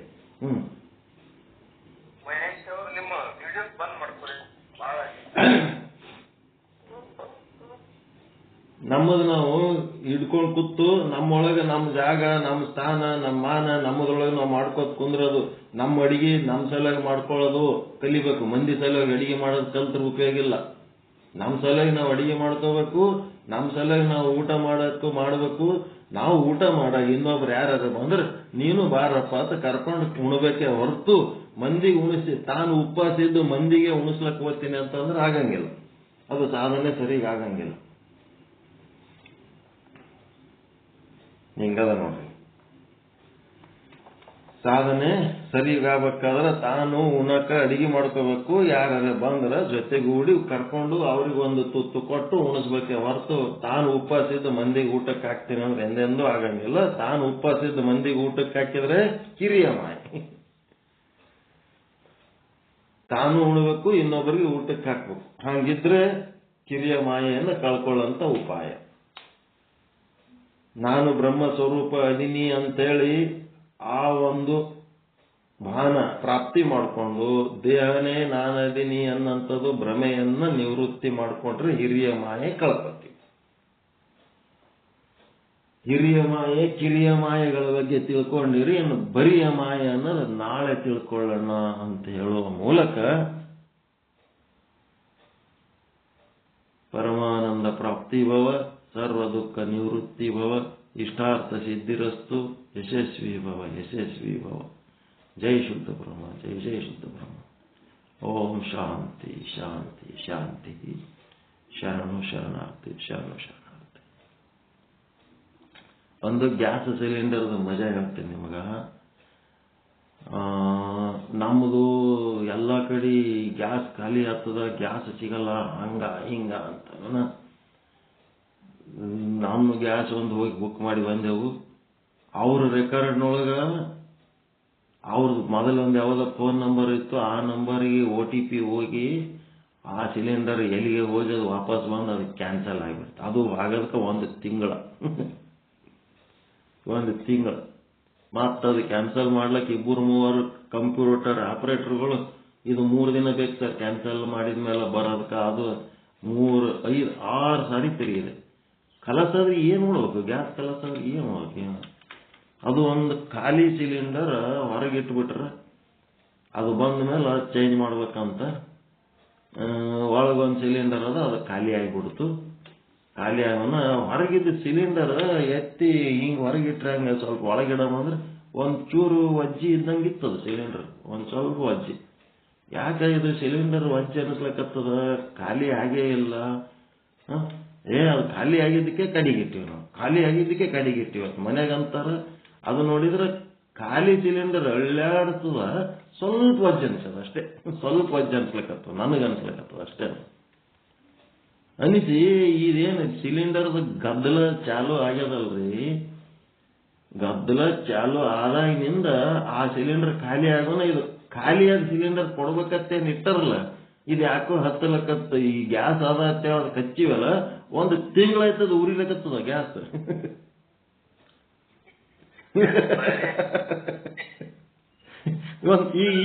ಈಗನು ಬಂದದ ಸಿಲಿಂಡರ್ ಅಳ್ಳಾಡಿಸಿ ನೋಡ್ರಿ, ಖಾಲಿ ಸಿಲಿಂಡರ್ ಅದ ಹಂಗೆ ಉರಿಲಕ್ಕತ್ತದ. ಕಳೆದ ಮಗಂದಿಗೆ ಏನಿದು ಬಾಯೆ ಅನಿರ್ವಚನೀಯ. ಏನ್ರಿ ಸಿಲಿಂಡರ್ ಇದು? ಎಲ್ಲಿ ತಂದು ಹಚ್ಚಿದ್ರಿ? ನಾನು ಖಾಲಿ ಆಗ್ಯದತ್ತ ಹೊರಗೆ ಬಡದು ತಂದು ಒಳಗೆ ಇಟ್ಟಕ್ಕೆ ನೀವು ಹಿಂಗೆ ಹಚ್ಚಲಕತ್ತೀರಿ. ಅದು ಹಂಗೆ ಹಚ್ಚಿದ್ರೆ 3 ಹೊತ್ತು ಅಡಿಗೆ ಮಾಡ್ತಾರೆ, ಎಲ್ಲ ಮಾಡ್ತಾರೆ, ಅದು ಹಂಗೆ ಉರಿಲಕ್ಕತ್ತದ ಸಿಲಿಂಡರ್, ಒಟ್ಟ ಖಾಲಿ ಆಗಲ್ಲ. ಅವನು ಸಿಲಿಂಡರ್ ತಗೊಂಡು ಬರ್ಲಕತ್ತ ನಮ್ಮ ಮನೆಗೆ. ನಾವು ಊರಾಗಿಲ್ಲಪ್ಪ, ಅವ್ ಹೊಸ ಹುಡುಗ, ನಾವು ಊರಾಗಿಲ್ಲ, ನಾವ್ ಎಲ್ಲೋ ಬೆಳಗಾವದಾಗ ನಮ್ಮ ಮಗಳ ಡೆಲಿವರಿ ಆಗ್ಯದ, ಹೋಗಿವಿ, ಈ ಸಿಲಿಂಡರ್ ಖಾಲಿ ಆದ್ಮೇಲೆ ಕೊಡ್ತೀವಿ ಅಂತ ನಾವು ಇಟ್ಕೊಡ್ತೀವಿ. ಅವ ಇದ್ರೆ ಅದು ಸಿಲಿಂಡರ್ ಖಾಲಿನೇ ಆಗಲ್ಲ. ಏನೇನೋ ವಿಚಿತ್ರ ಆಗ್ತಿರ್ತವೆ ಇವೆಲ್ಲ. ನಮ್ಮ ಮಗ ಇದ್ರ ಮತ್ತದು ಒಳಗೆ ಏನಾರ ಡಮ್ ಅನ್ನಂಗದ, ನೋಡಪ್ಪ ನೀ ಏನ್ ಮಾಡ್ಲಕತ್ತೀರಿ? ನಾನೇನ್ ಮಾಡ್ಲಕತ್ತಿಲ್ಲಪ್ಪ, ಸುಮ್ಮ ಹಚ್ಚಿರ್ತೇನೆ ಸಿಲಿಂಡರ್ ಆಟೆ. ಒಂದು ತಿಂಗಳ ಮೇಲೆ ಅದು ಎಲ್ಲಿ ಖಾಲಿನೇ ಆಗಲ್ಲ, ಮತ್ತ ಉರಿಲಕತ್ತದ. ಅನಿರ್ವಚನೀಯ ಜಗತ್ ಏನೇನೋ ಆಗ್ತಿರ್ತಾವ. ಅವನಿದ್ದ ಚಕ್ಕರ್ ಹೊಡಿತಾನೆ. ಸಿಲಿಂಡರ್ ಆನ್ಲೈನ್ ಪೇ ಮಾಡಿಬಿಟ್ಟಿರಿ, ಸಿಲಿಂಡರ್ ತಂದು ಕೊಡ್ಬೇಕಂದ್ರೆ ನೀವು ಊರಾಗಿಲ್ಲ ಅಂತೀರಿ, ಯಾವಾಗ ಇರ್ತೀರಿ ಹೇಳ್ರಿ, ತಂದು ಕೊಡ್ತೀವಿ ಅಂತ. ನಮ್ಮ ಸಿಲಿಂಡರ್ ಇದ್ರೆ ಅದು ಖಾಲಿ ಆಗವಲ್ದು. ಶಿವನ ಲೀಲೆ, ಈಶ್ವರನ ಲೀಲೆ. ಖಾಲಿ ಅಳ್ಳಾಡಿಸ್ತಾವ ನಮ್ಮ ಮನೆ ದಿನ. ಆ ಸಿಲಿಂಡರ್ ಅಳ್ಳಾಡ್ತಿದ್ಯನ್ ಸೌಂಡ್ ಹಿಂಗ್ ಬರ್ತದ, ಖಾಲಿ ಸಿಲಿಂಡರ್ ಅದು ಹಂಗೆ ಉರ್ಲಿಕತ್ತಲ್ರಿ, ಏನ್ ಮಾಡ್ಲಕತ್ತೀರಿ ಇದಕ್ಕಂತ. ಏನು ಮಾಡಕತ್ತಿಲ್ಲ, ನಾವೇ ಮಾಡಕತ್ತೀವಿ. ನಮಗೆ ತಿಳಿಲಾರ ನಿಮ್ಗೇನು ಹೇಳ್ಬೇಕಂತ. ಓಕೆ, ಯಾರಿಗೇನಾರ ಇದು ಬಿಡ್ರಿ, ಇದು ಸಿಲಿಂಡರ್ ಏನ್ ನಡೆದ, ಅದು ಏನ್ ನಡೆದ, ಮಾಯಿಗೆ ಬಿಟ್ಟದಲ್ಲ. ಉಳಿದದ್ದೇನ್ರಿ ತತ್ವಜ್ಞಾನದಾಗ ಏನಾರ ಡೌಟ್ ಅದೇನ್ರಿ? ಯಾರಿಗೇನಾರ? ಪ್ರಸಾದ ಸ್ಥಳ ಏನದ ಅಂತಂದ್ರ ಎಲ್ಲಾನು ನನ್ನೊಳಗಿರುವ ಪರಮಾತ್ಮನಿಗೆ ಏನ್ ಮಾಡ್ಲಕತ್ತೀನಿ, ನೈವೇದ್ಯ ಮಾಡ್ಲಕತ್ತೀನಿ ಅಂತೇಳಿ ನೀವು ಊಟ ಮಾಡ್ಬೇಕು. ಮತ್ತ ಅದು ಊಟ ಮಾಡುವಕ್ಕಿಂತ ಮೊದಲು ನಿಮ್ಮ ಇಂದ್ರಿಯಗಳು ಎದಕ್ಕದಾವ ಅಂತಂದ್ರ ಅವು ಟೇಸ್ಟ್ ಅದಾವಿಲ್ಲೋ, ಸುರಕ್ಷಿತ ಅದಾವಿಲ್ಲೋ ಅಂತ ಚೆಕ್ ಮಾಡೋದಕ್ಕೆ ಅಷ್ಟೇ ಅದಾವ ಹೊರತು ಅವು ಭೋಗಿಸ್ಲಿಕ್ಕಲ್ಲ. ಭೋಗ ಕೊಡಬೇಕಾಗಿದ್ದು ಪರಮಾತ್ಮನಿಗೆ. ನೀವು ಸಣ್ಣ ಹುಡುಗರಿಗೆ ಟೇಸ್ಟ್ ಮಾಡಿಕೆ ಕೊಡ್ತಿರಿಲ್ಲ, ಇದು ಚಲೋ ಅದು ತಿನ್ನಂತ ಹೇಳಿ. ಹಂಗ ಇಂದ್ರಿಯಗಳು ಎಷ್ಟು ಬಳಸ್ಬೇಕಂದ್ರೆ ಸುಮ್ ಟೇಸ್ಟ್ ನೋಡ್ಲಿಕ್ಕೆ ಅಷ್ಟೇ ಹೊರತು ಭೋಗಿಸ್ಲಿಕ್ಕಲ್ಲ. ಅದು ಒಳಗಿರೋ ಪರಮಾತ್ಮನಿಗೆ ಭೋಗ ಕೊಡಬೇಕು. ಅದರಿಂದಲೇ ನಮಗೆ ಪ್ರಸಾದ ಆಗ್ತದೆ, ನೈವೇದ್ಯ ಆಗ್ತದೆ. ಹೀಗಾಗಿ ನಾವು ನಮ್ಮೊಳಗಿರುವಂತ ಪರಮಾತ್ಮನಿಗೆ ಆ ಒಂದು ಪರಮಾತ್ಮನೇ ಉಳ್ಳಕತ್ತಾನ. ನೀವು ಊಟ ಮಾಡ್ಲಕತ್ತೀರಿ ಅಂದ್ರೆ ಪರಮಾತ್ಮನೇ ಉಳ್ಳಕತ್ತಾನ ಅಂತ ತಿಳ್ಕೊಂಡು ನೀವು ಊಟ ಮಾಡ್ತಿರ್ಬೇಕಷ್ಟೆ. ಅದು ಎಂತ ಊಟ ಏನದ ಅಂತೇಳಿ ಆ ವಿಷಯಗಳು ಒಳಗ ಹಾಕ್ಬೇಕಾದ್ರೆ ನೀವು ಮೊದಲು ಅದನ್ನ ಟೆಸ್ಟ್ ಮಾಡೋದ್ರ ಸಲುವಾಗಿ ಇಂದ್ರಿಯಗಳದಾವೆ ಹೊರತು ಆ ಇಂದ್ರಿಯಗಳು ಆ ರುಚಿ ಅನುಭವಿಸುವುದಕ್ಕ ರೂಪ ಅನುಭವಿಸುವುದಕ್ಕ ಅಲ್ಲ ಅಂತ ಹೇಳಿದ್ರು. ಇಲ್ಲಿ ಕಿರಿಯ ಮಾಯೆ ಹಿರಿಯ ಮಾಯೆ ಅಂತೂ ಸರಳವಾದ ಭಾಷೆಯಲ್ಲಿ ಹೇಳ್ಯಾರ. ನಾಳೆ ಬರಿಯ ಮಾಯೆ ಅನ್ನೋದ್ರ ಬಗ್ಗೆ ಏನ್ ಹೇಳ್ತಾರೆ ತಿಳ್ಕೊಂಡು ಮಾಯೆಯ ಸಾಂದರ್ಭಿಕ ವರ್ಣನ ಮುಕ್ತಾಯಗೊಳ್ತಾ ಇದೆ. ಓಂ ನಮಃ ಶಿವಾಯ. ಓಂ ನಮಃ ಶಿವಾಯ. ಶಿವ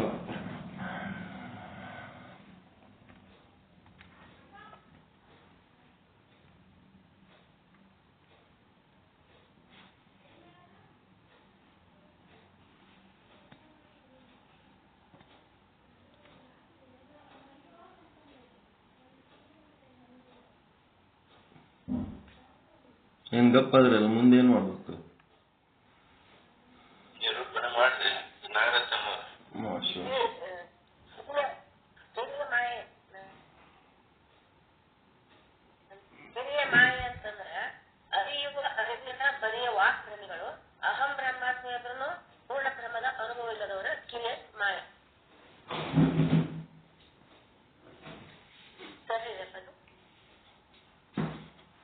ಏನಂದ್ರಿ? ನನಗ್ ಕೇಳಕತ್ತೀರ ಹೇಳಕತ್ತೀರ? ಕೇಳಕತ್ತೀರ ಮತ್ತ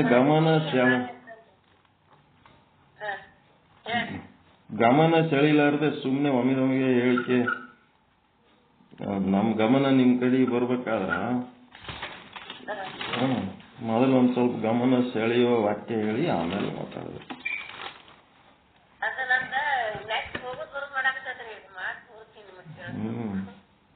ಮಾಯೆ ಸುದ್ದಿ ಮಾತಾಡಾಗ ಅದು ಸುಂಬಿಡ್ತದೇನೋ, ಅದು ತ್ರಾಸ ಕೊಡೋದೇ ಅದು.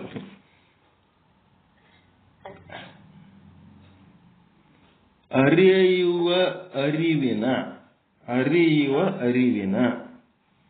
ಬರಿಯ ವಾಕ್ ಬ್ರಹ್ಮಿಗಳು. ಅರಿವಿನ ಬರಿಯ ವಾಕ್ ಬ್ರಹ್ಮಿಗಳು ಯಾಂತ ಅರಿವು? ಅರಿಯಬೇಕಾದ ಅರಿವು. ಅರಿಯುವ ಅರಿವಿನ ಬರಿಯ ವಾಕ್ ಬ್ರಹ್ಮಿಗಳು ಬಲ್ಲ ಹಿರಿಯರ ನುಡಿಗೋಹಂಬಡದೆ. ಬಲ್ಲ ಹಿರಿಯರ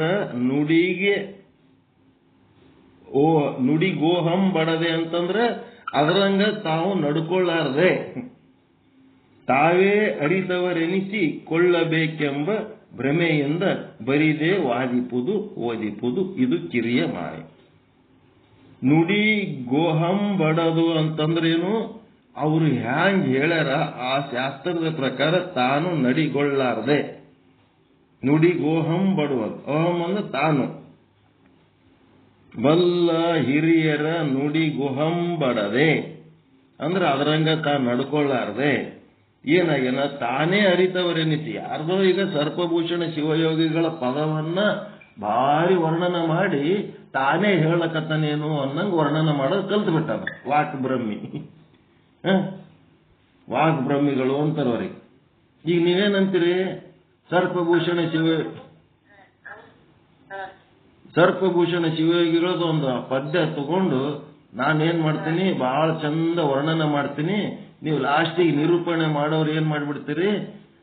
ಶರಣಬಸವ ಅಪ್ಪಾಜಿಯವರು ಇವತ್ತ ಹಿರಿಯ ಮಾಯೆ ಕಿರಿಯ ಮಾಯೆ ಬರಿಯ ಮಾಯನ್ನ ನಮಗ ಚೆನ್ನಾಗಿ ತಿಳಿಯುವ ಹಾಗೆ ತಿಳಿಸಿ ಹೇಳಿಬಿಟ್ರು, ಅವರಿಗೆ ಧನ್ಯವಾದ ಅಂತ ಹೇಳಿದ ಕೂಡಲೇ ನಾವು ಶರಣಬಸವ ಅಪ್ಪಾಜಿ ಅದೇನು ತಂದೆ ಅನುಭವ ಅನ್ನಂಗ ಖುಷಿ ಪಡ್ತಾನ. ತನ್ನ ಅನುಭವ ಹೇಳೇನ ನಂಗ. ಅವ ತನ್ನ ಅನುಭವ ಹೇಳಿಲ್ಲ.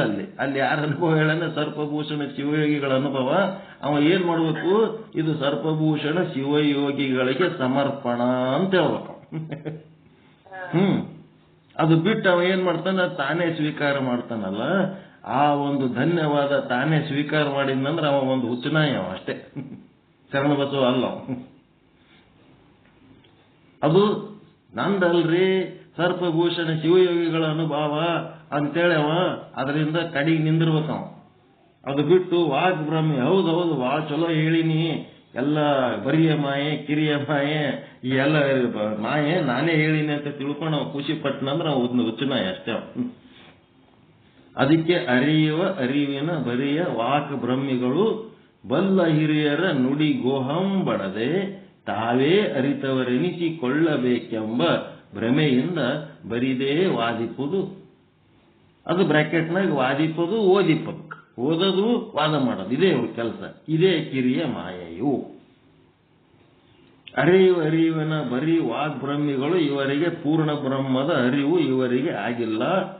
ಇದು ತೆಳಗಿಂದ ವಿಶ್ಲೇಷಣೆ ಅನ್ನೋದು ನಮ್ಮದಿರ್ತದೆ ಅಷ್ಟೇ. ಅದು ಮ್ಯಾಲಿಂದು ಶ್ಲೋಕ ಅವ್ರದ್ದಿರ್ತದೆ, ತೆಳಗಿಂದ ವಿಶ್ಲೇಷಣೆ ನಮ್ಮದು, ಏನೋ ಅವಾಗ ತಿಳಿದಂಗೆ ಬರೆದಿಟ್ಟಿರ್ತೀವಿ ಅಷ್ಟೇ. ಅರಿವಿನ ಬರೀ ವಾಗ್ಬ್ರಹ್ಮಿಗಳು ಇವರಿಗೆ ಪೂರ್ಣ ಬ್ರಹ್ಮದ ಅರಿವು ಆಗಿಲ್ಲ. ಅಹಂ ಬ್ರಹ್ಮಾಸ್ಮಿ ಅಂತ ಹೇಳಿದರೂ ಪೂರ್ಣ ಅರಿವು ಆಗಿಲ್ಲ. ಅಲ್ಪ ಸ್ವಲ್ಪ ಬದಿ ತಿಳಿದುಕೊಂಡಿದ್ದಾರೆ. ಏನು ತಿಳಿದಿಲ್ಲ ತಿಳಕೆ, ಏನೂ ಸಾಧನೆ ಮಾಡ್ಲಾರ್ದವ್ರಕ್ಕಿಂತ ಇವ್ರು ಚಲೋ ಹೌದಿಲ್ಲ, ಈಟರೆ ತಿಳ್ಕೊಂಡಾರಲ್ಲ. ಓದೋದು ಬರೆಯೋದು ಇನ್ನೊಬ್ರಿಗೆ ಹೇಳೋದ್ರೆ ಮಾಡ್ಲಕತ್ತಾರಲ್ಲ, ಅದನ್ನು ಮಾಡ್ಲಾರ್ದವ್ರು ಕೋಟಿಗಟ್ಟಲೆ ಜನ ಅದಾರ ಜಗತ್ತಿನಾಗ. ಅವ್ರಕ್ಕಿಂತ ಇವ್ರು ಚಲೋ, ಇವ್ರೇನ್ ಕೆಟ್ಟವ್ರಲ್ಲ, ಆದ್ರೆ ಇನ್ನೂ ಡೀಪ್ ಆಗಿ ಹೋಗ್ಬೇಕಪ್ಪ, ಇನ್ನೂ ಪರ್ಫೆಕ್ಟ್ ಆಗ್ಬೇಕಂತ. ಅಹಂ ಬ್ರಹ್ಮಾಸ್ಮಿ ಅಂತ ಹೇಳಿದರೂ ಪೂರ್ಣ ಅರಿವು ಇವರಿಗೆ ಆಗಿಲ್ಲ. ಅಲ್ಪ ಸ್ವಲ್ಪ ಬದಿ ತಿಳಿದುಕೊಂಡಿದ್ದಾರೆ. ಬರೀ ವಾಗ್ಬ್ರಹ್ಮಿಗಳು ಇವರು, ಬ್ರಹ್ಮದ ಅನುಭವವಿಲ್ಲ. ಈ ಅರೆ ಹುಚ್ಚರು, ಅರೆ ಮರುಳರು, ಈ ಇವ್ರೇನ್ ಮಾಡ್ತಾರೆ, ಹಿರಿಯರಿಗೆ ಬೆಲೆ ಕೊಡುವುದಿಲ್ಲ. ಒಬ್ಬರಿಗೆ ಶ್ರೇಷ್ಠ ಮಾಡಿ ಒಬ್ಬರಿಗೆ ಕನಿಷ್ಠ ಮಾಡ್ಕೋತ ಹೋಗ್ಬಿಡ್ತಾರ. ತಾವೇ ಹಿರಿಯರೆನಿಸಿಕೊಳ್ಳಬೇಕೆಂಬ ಭ್ರಮೆಯಿಂದ ಬರಿದೇ ವಾದಿಪುದು, ಬರಿದೇ ಓದಿಪುದು, ಇದೇ ಕಿರಿಯ ಮಾಯೆ. ನಮ್ಮ ಬ್ರಹ್ಮಸೂತ್ರ ಓದಿನಿ, ಉಪನಿಷತ್ ಓದಿನಿ, ಅದು ಓದಿನಿ, ಇದು ಓದಿನಿ ಅಂತೇಳಿ ನಾವು ಸಾಕಷ್ಟು ತಿಳಿದುಕೊಂಡೇ ಅಂತೇಳಿ ಈ ಮರುಳ ಬ್ರಹ್ಮ ಸ್ವರೂಪರು ಅರಿತವರೆನಿಸಿಕೊಳ್ಳಬೇಕೆಂಬ ಭ್ರಮೆಯಿಂದ ಏನ್ ಮಾಡ್ತಿರ್ತಾರೆ ಇವ್ರದ್ದು ಇನ್ನೊಂದು ಚಾಷ್ಟಿ ಬುದ್ಧಿ ಏನಂದ್ರ, ಸುಮ್ಮನೆ ಕುಳಿತವರನ್ನ ತಡವಿ ವಾದದಲ್ಲಿ ತೊಡಗಿಸಿ ಆ ವಾದದಲ್ಲಿ ಅವರನ್ನ ಸೋಲಿಸಬೇಕೆಂಬ ಭ್ರಮೆಯಿಂದ ಬರಿದೇ ವಾದಿಸುತ್ತಿರುವುದೇ ಕಿರಿಯ ಮಾಯೆ. ತಿಳ್ಕೊಂಡು ಸುಮ್ ಕುಂದ್ರಂಗಿಲ್ಲ ಅವ್ರು, ಇನ್ನೊಬ್ಬರಿಗೆ ಹೇಳಿ ಪ್ರಭಾವ ಬೀರಿ ನಿನಗೆ ಅದು ಗೊತ್ತದೇನೆ ಇದು ಗೊತ್ತದೇನೆ ಅಂತೇಳಿ ಅವನಿಗೆ ಸೋಲಿಸ್ಬೇಕು ಅಂತೇಳಿ ಏನ್ ನೋಡ್ತಾನಲ್ಲ, ಇದೆಲ್ಲ ಒಂಥರ ಚಾಷ್ಟಿ ಬುದ್ಧಿ ಅಂತಾರೆ. ಸುಮ್ ಕುಂದ್ರಲ್ಲ ಕೋಚ್ ಚಾಷ್ಟಿ ಬುದ್ಧಿ. ಇಂಥ ಕೋಚ್ ಚಾಷ್ಟಿ ಬುದ್ಧಿಗಳು ಇವು ಬರ್ತಿರ್ತಾವೆ ಇಂಥವ್ರಿಗೆಲ್ಲ.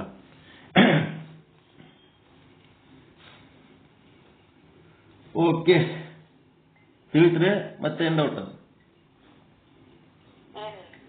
ಸರ್ಪಭೂಷಣ್ ಶಿವಯೋಗಿ ಹೇಳೋದು ಬುಕ್ ತರಿಸ್ಕೊಳ್ರಿ. ಶಿವಾನಂದ ಮಠ ರಾಯಚೂರು ಮಠಮಾರಿ 2 ಬುಕ್ ಎರಡು ಇದ್ರಾಗ ವಿಶ್ಲೇಷಣೆ ಮಾಡಿ ಹಾಕ್ತಾರ. ಶಿವಾನಂದ ಮಠದ ಸ್ವಾಮಿಗಳ ಹೆಸರು ಕೊಡ್ತೀವಿ, ಅವ್ರು ಎಷ್ಟು ದುಡ್ಡು ಕೇಳ್ತಾರ ಕಳಿಸ್ರಿ, ಚಂದ ವಿಶ್ಲೇಷಣೆ ಮಾಡಿದ್ದು ಭಾರಿ ಬುಕ್ ಅದಾವ 2 ಜಬರ್ದಸ್ತ್. ರಾಯಚೂರಿಗೆ ಸಿಗ್ತಾವ ನೋಡ್ರಿ. ಮಠಮಾರಿಗ ಒಂದು ಅನಾಥಾಶ್ರಮ ನಡೆಸ್ತಾರ ಅವರು. ಅನಾಥಾಶ್ರಮ ಅಂದ್ರೆ ತಂದೆ ತಾಯಿ ಇದ್ದರ್ನು ಆಟ ಚಂದ ಕಾಳಜಿ ಮಾಡ್ಲಕ್ ಸಾಧ್ಯ ಇಲ್ಲ. ನಮ್ಮ ಮನೆಗೆ ನಮ್ಮ ಮಕ್ಕಳಿಗೆ ಆಟ ಕಾಳಜಿ ಮಾಡ್ಲಕ್ ಸಾಧ್ಯ ಇಲ್ಲ, ಅಷ್ಟು ಚಂದ ಕಾಳಜಿ ಮಾಡ್ತಾರ ಗುರುಗಳು. ಅಂತ ಒಂದು ಆಶ್ರಮ ಇಲ್ಲಿ ಅದ ರಾಯಚೂರಾಗ. ಓಕೆ, ವಿದ್ಯಾರ್ಥಿಗಳು ಅನಾಥರಂದ್ರೆ ಬರೀ ಅನಾಥರಷ್ಟೇ ಅಲ್ಲ, ಎಲ್ಲ ವಿದ್ಯಾರ್ಥಿಗಳಿಗೆ ಅವ್ರಿಗೆ ಇವ್ರಿಗೆ ಎಲ್ಲರಿಗೂ ಇಟ್ಕೊಂಡ್ರ. ಅವ್ರು ಯಾವ ಕ್ಯಾಸ್ಟ್ನವ್ರಾರ ಏನಾರ ಇವತ್ತಿಗೆ ನಾವು ಕೇಳಿಲ್ಲ. ಲಾಂಛನಕ್ಕೆ ಶರಣೆಂಬೆ ಹೋಗಿ ನಮಸ್ಕಾರ ಮಾಡಿಬಿಡ್ತೀವಿ. ನಾವು ಸಮಾಜ ಸೇವೆ ಮಾಡೋಂಥ ದೊಡ್ಡವ್ರೇ ಅಲ್ರಿ ನಾವು. ನಮ್ಮನೆಯವ್ರಿಗೆ ಊಟಕ್ಕೆ ಹಾಕ್ಲಕ್ಕೆ ಇಂದ ಮುಂದೆ ಪರಿಸ್ಥಿತಿ ಇದ್ದೊತ್ನಾಗ ಅವ್ರ ದೇಶದ ಮಕ್ಕಳಿಗೆ ಕರ್ಕೊಂಡು ಊಟಕ್ಕೆ ಹಾಕಿ ಒಂದು ಆಶ್ರಮ ಕಟ್ಕೊಂಡು ಇದ್ದು ಸರ್ಪಭೂಷಣ ಶಿವಯೋಗಿಗಳ ಗ್ರಂಥಗಳನ್ನ ವಿಶ್ಲೇಷಣೆ ಮಾಡಿ ಬರೆದು 1000 ಗಟ್ಟಲೆ ಪ್ರಿಂಟ್ ಮಾಡಿಟ್ಟಾರ. ತರಿಸುವ್ರಿ ಅವ್ರ ಹತ್ರ ಎಲ್ಲ ಚಂದ ವಿಶ್ಲೇಷಣೆ ಮಾಡಿದ್ದದ, ಓದ್ರಿ. ಮತ್ತೇನಾಯ್ತ? ನಮಸ್ಕಾರ.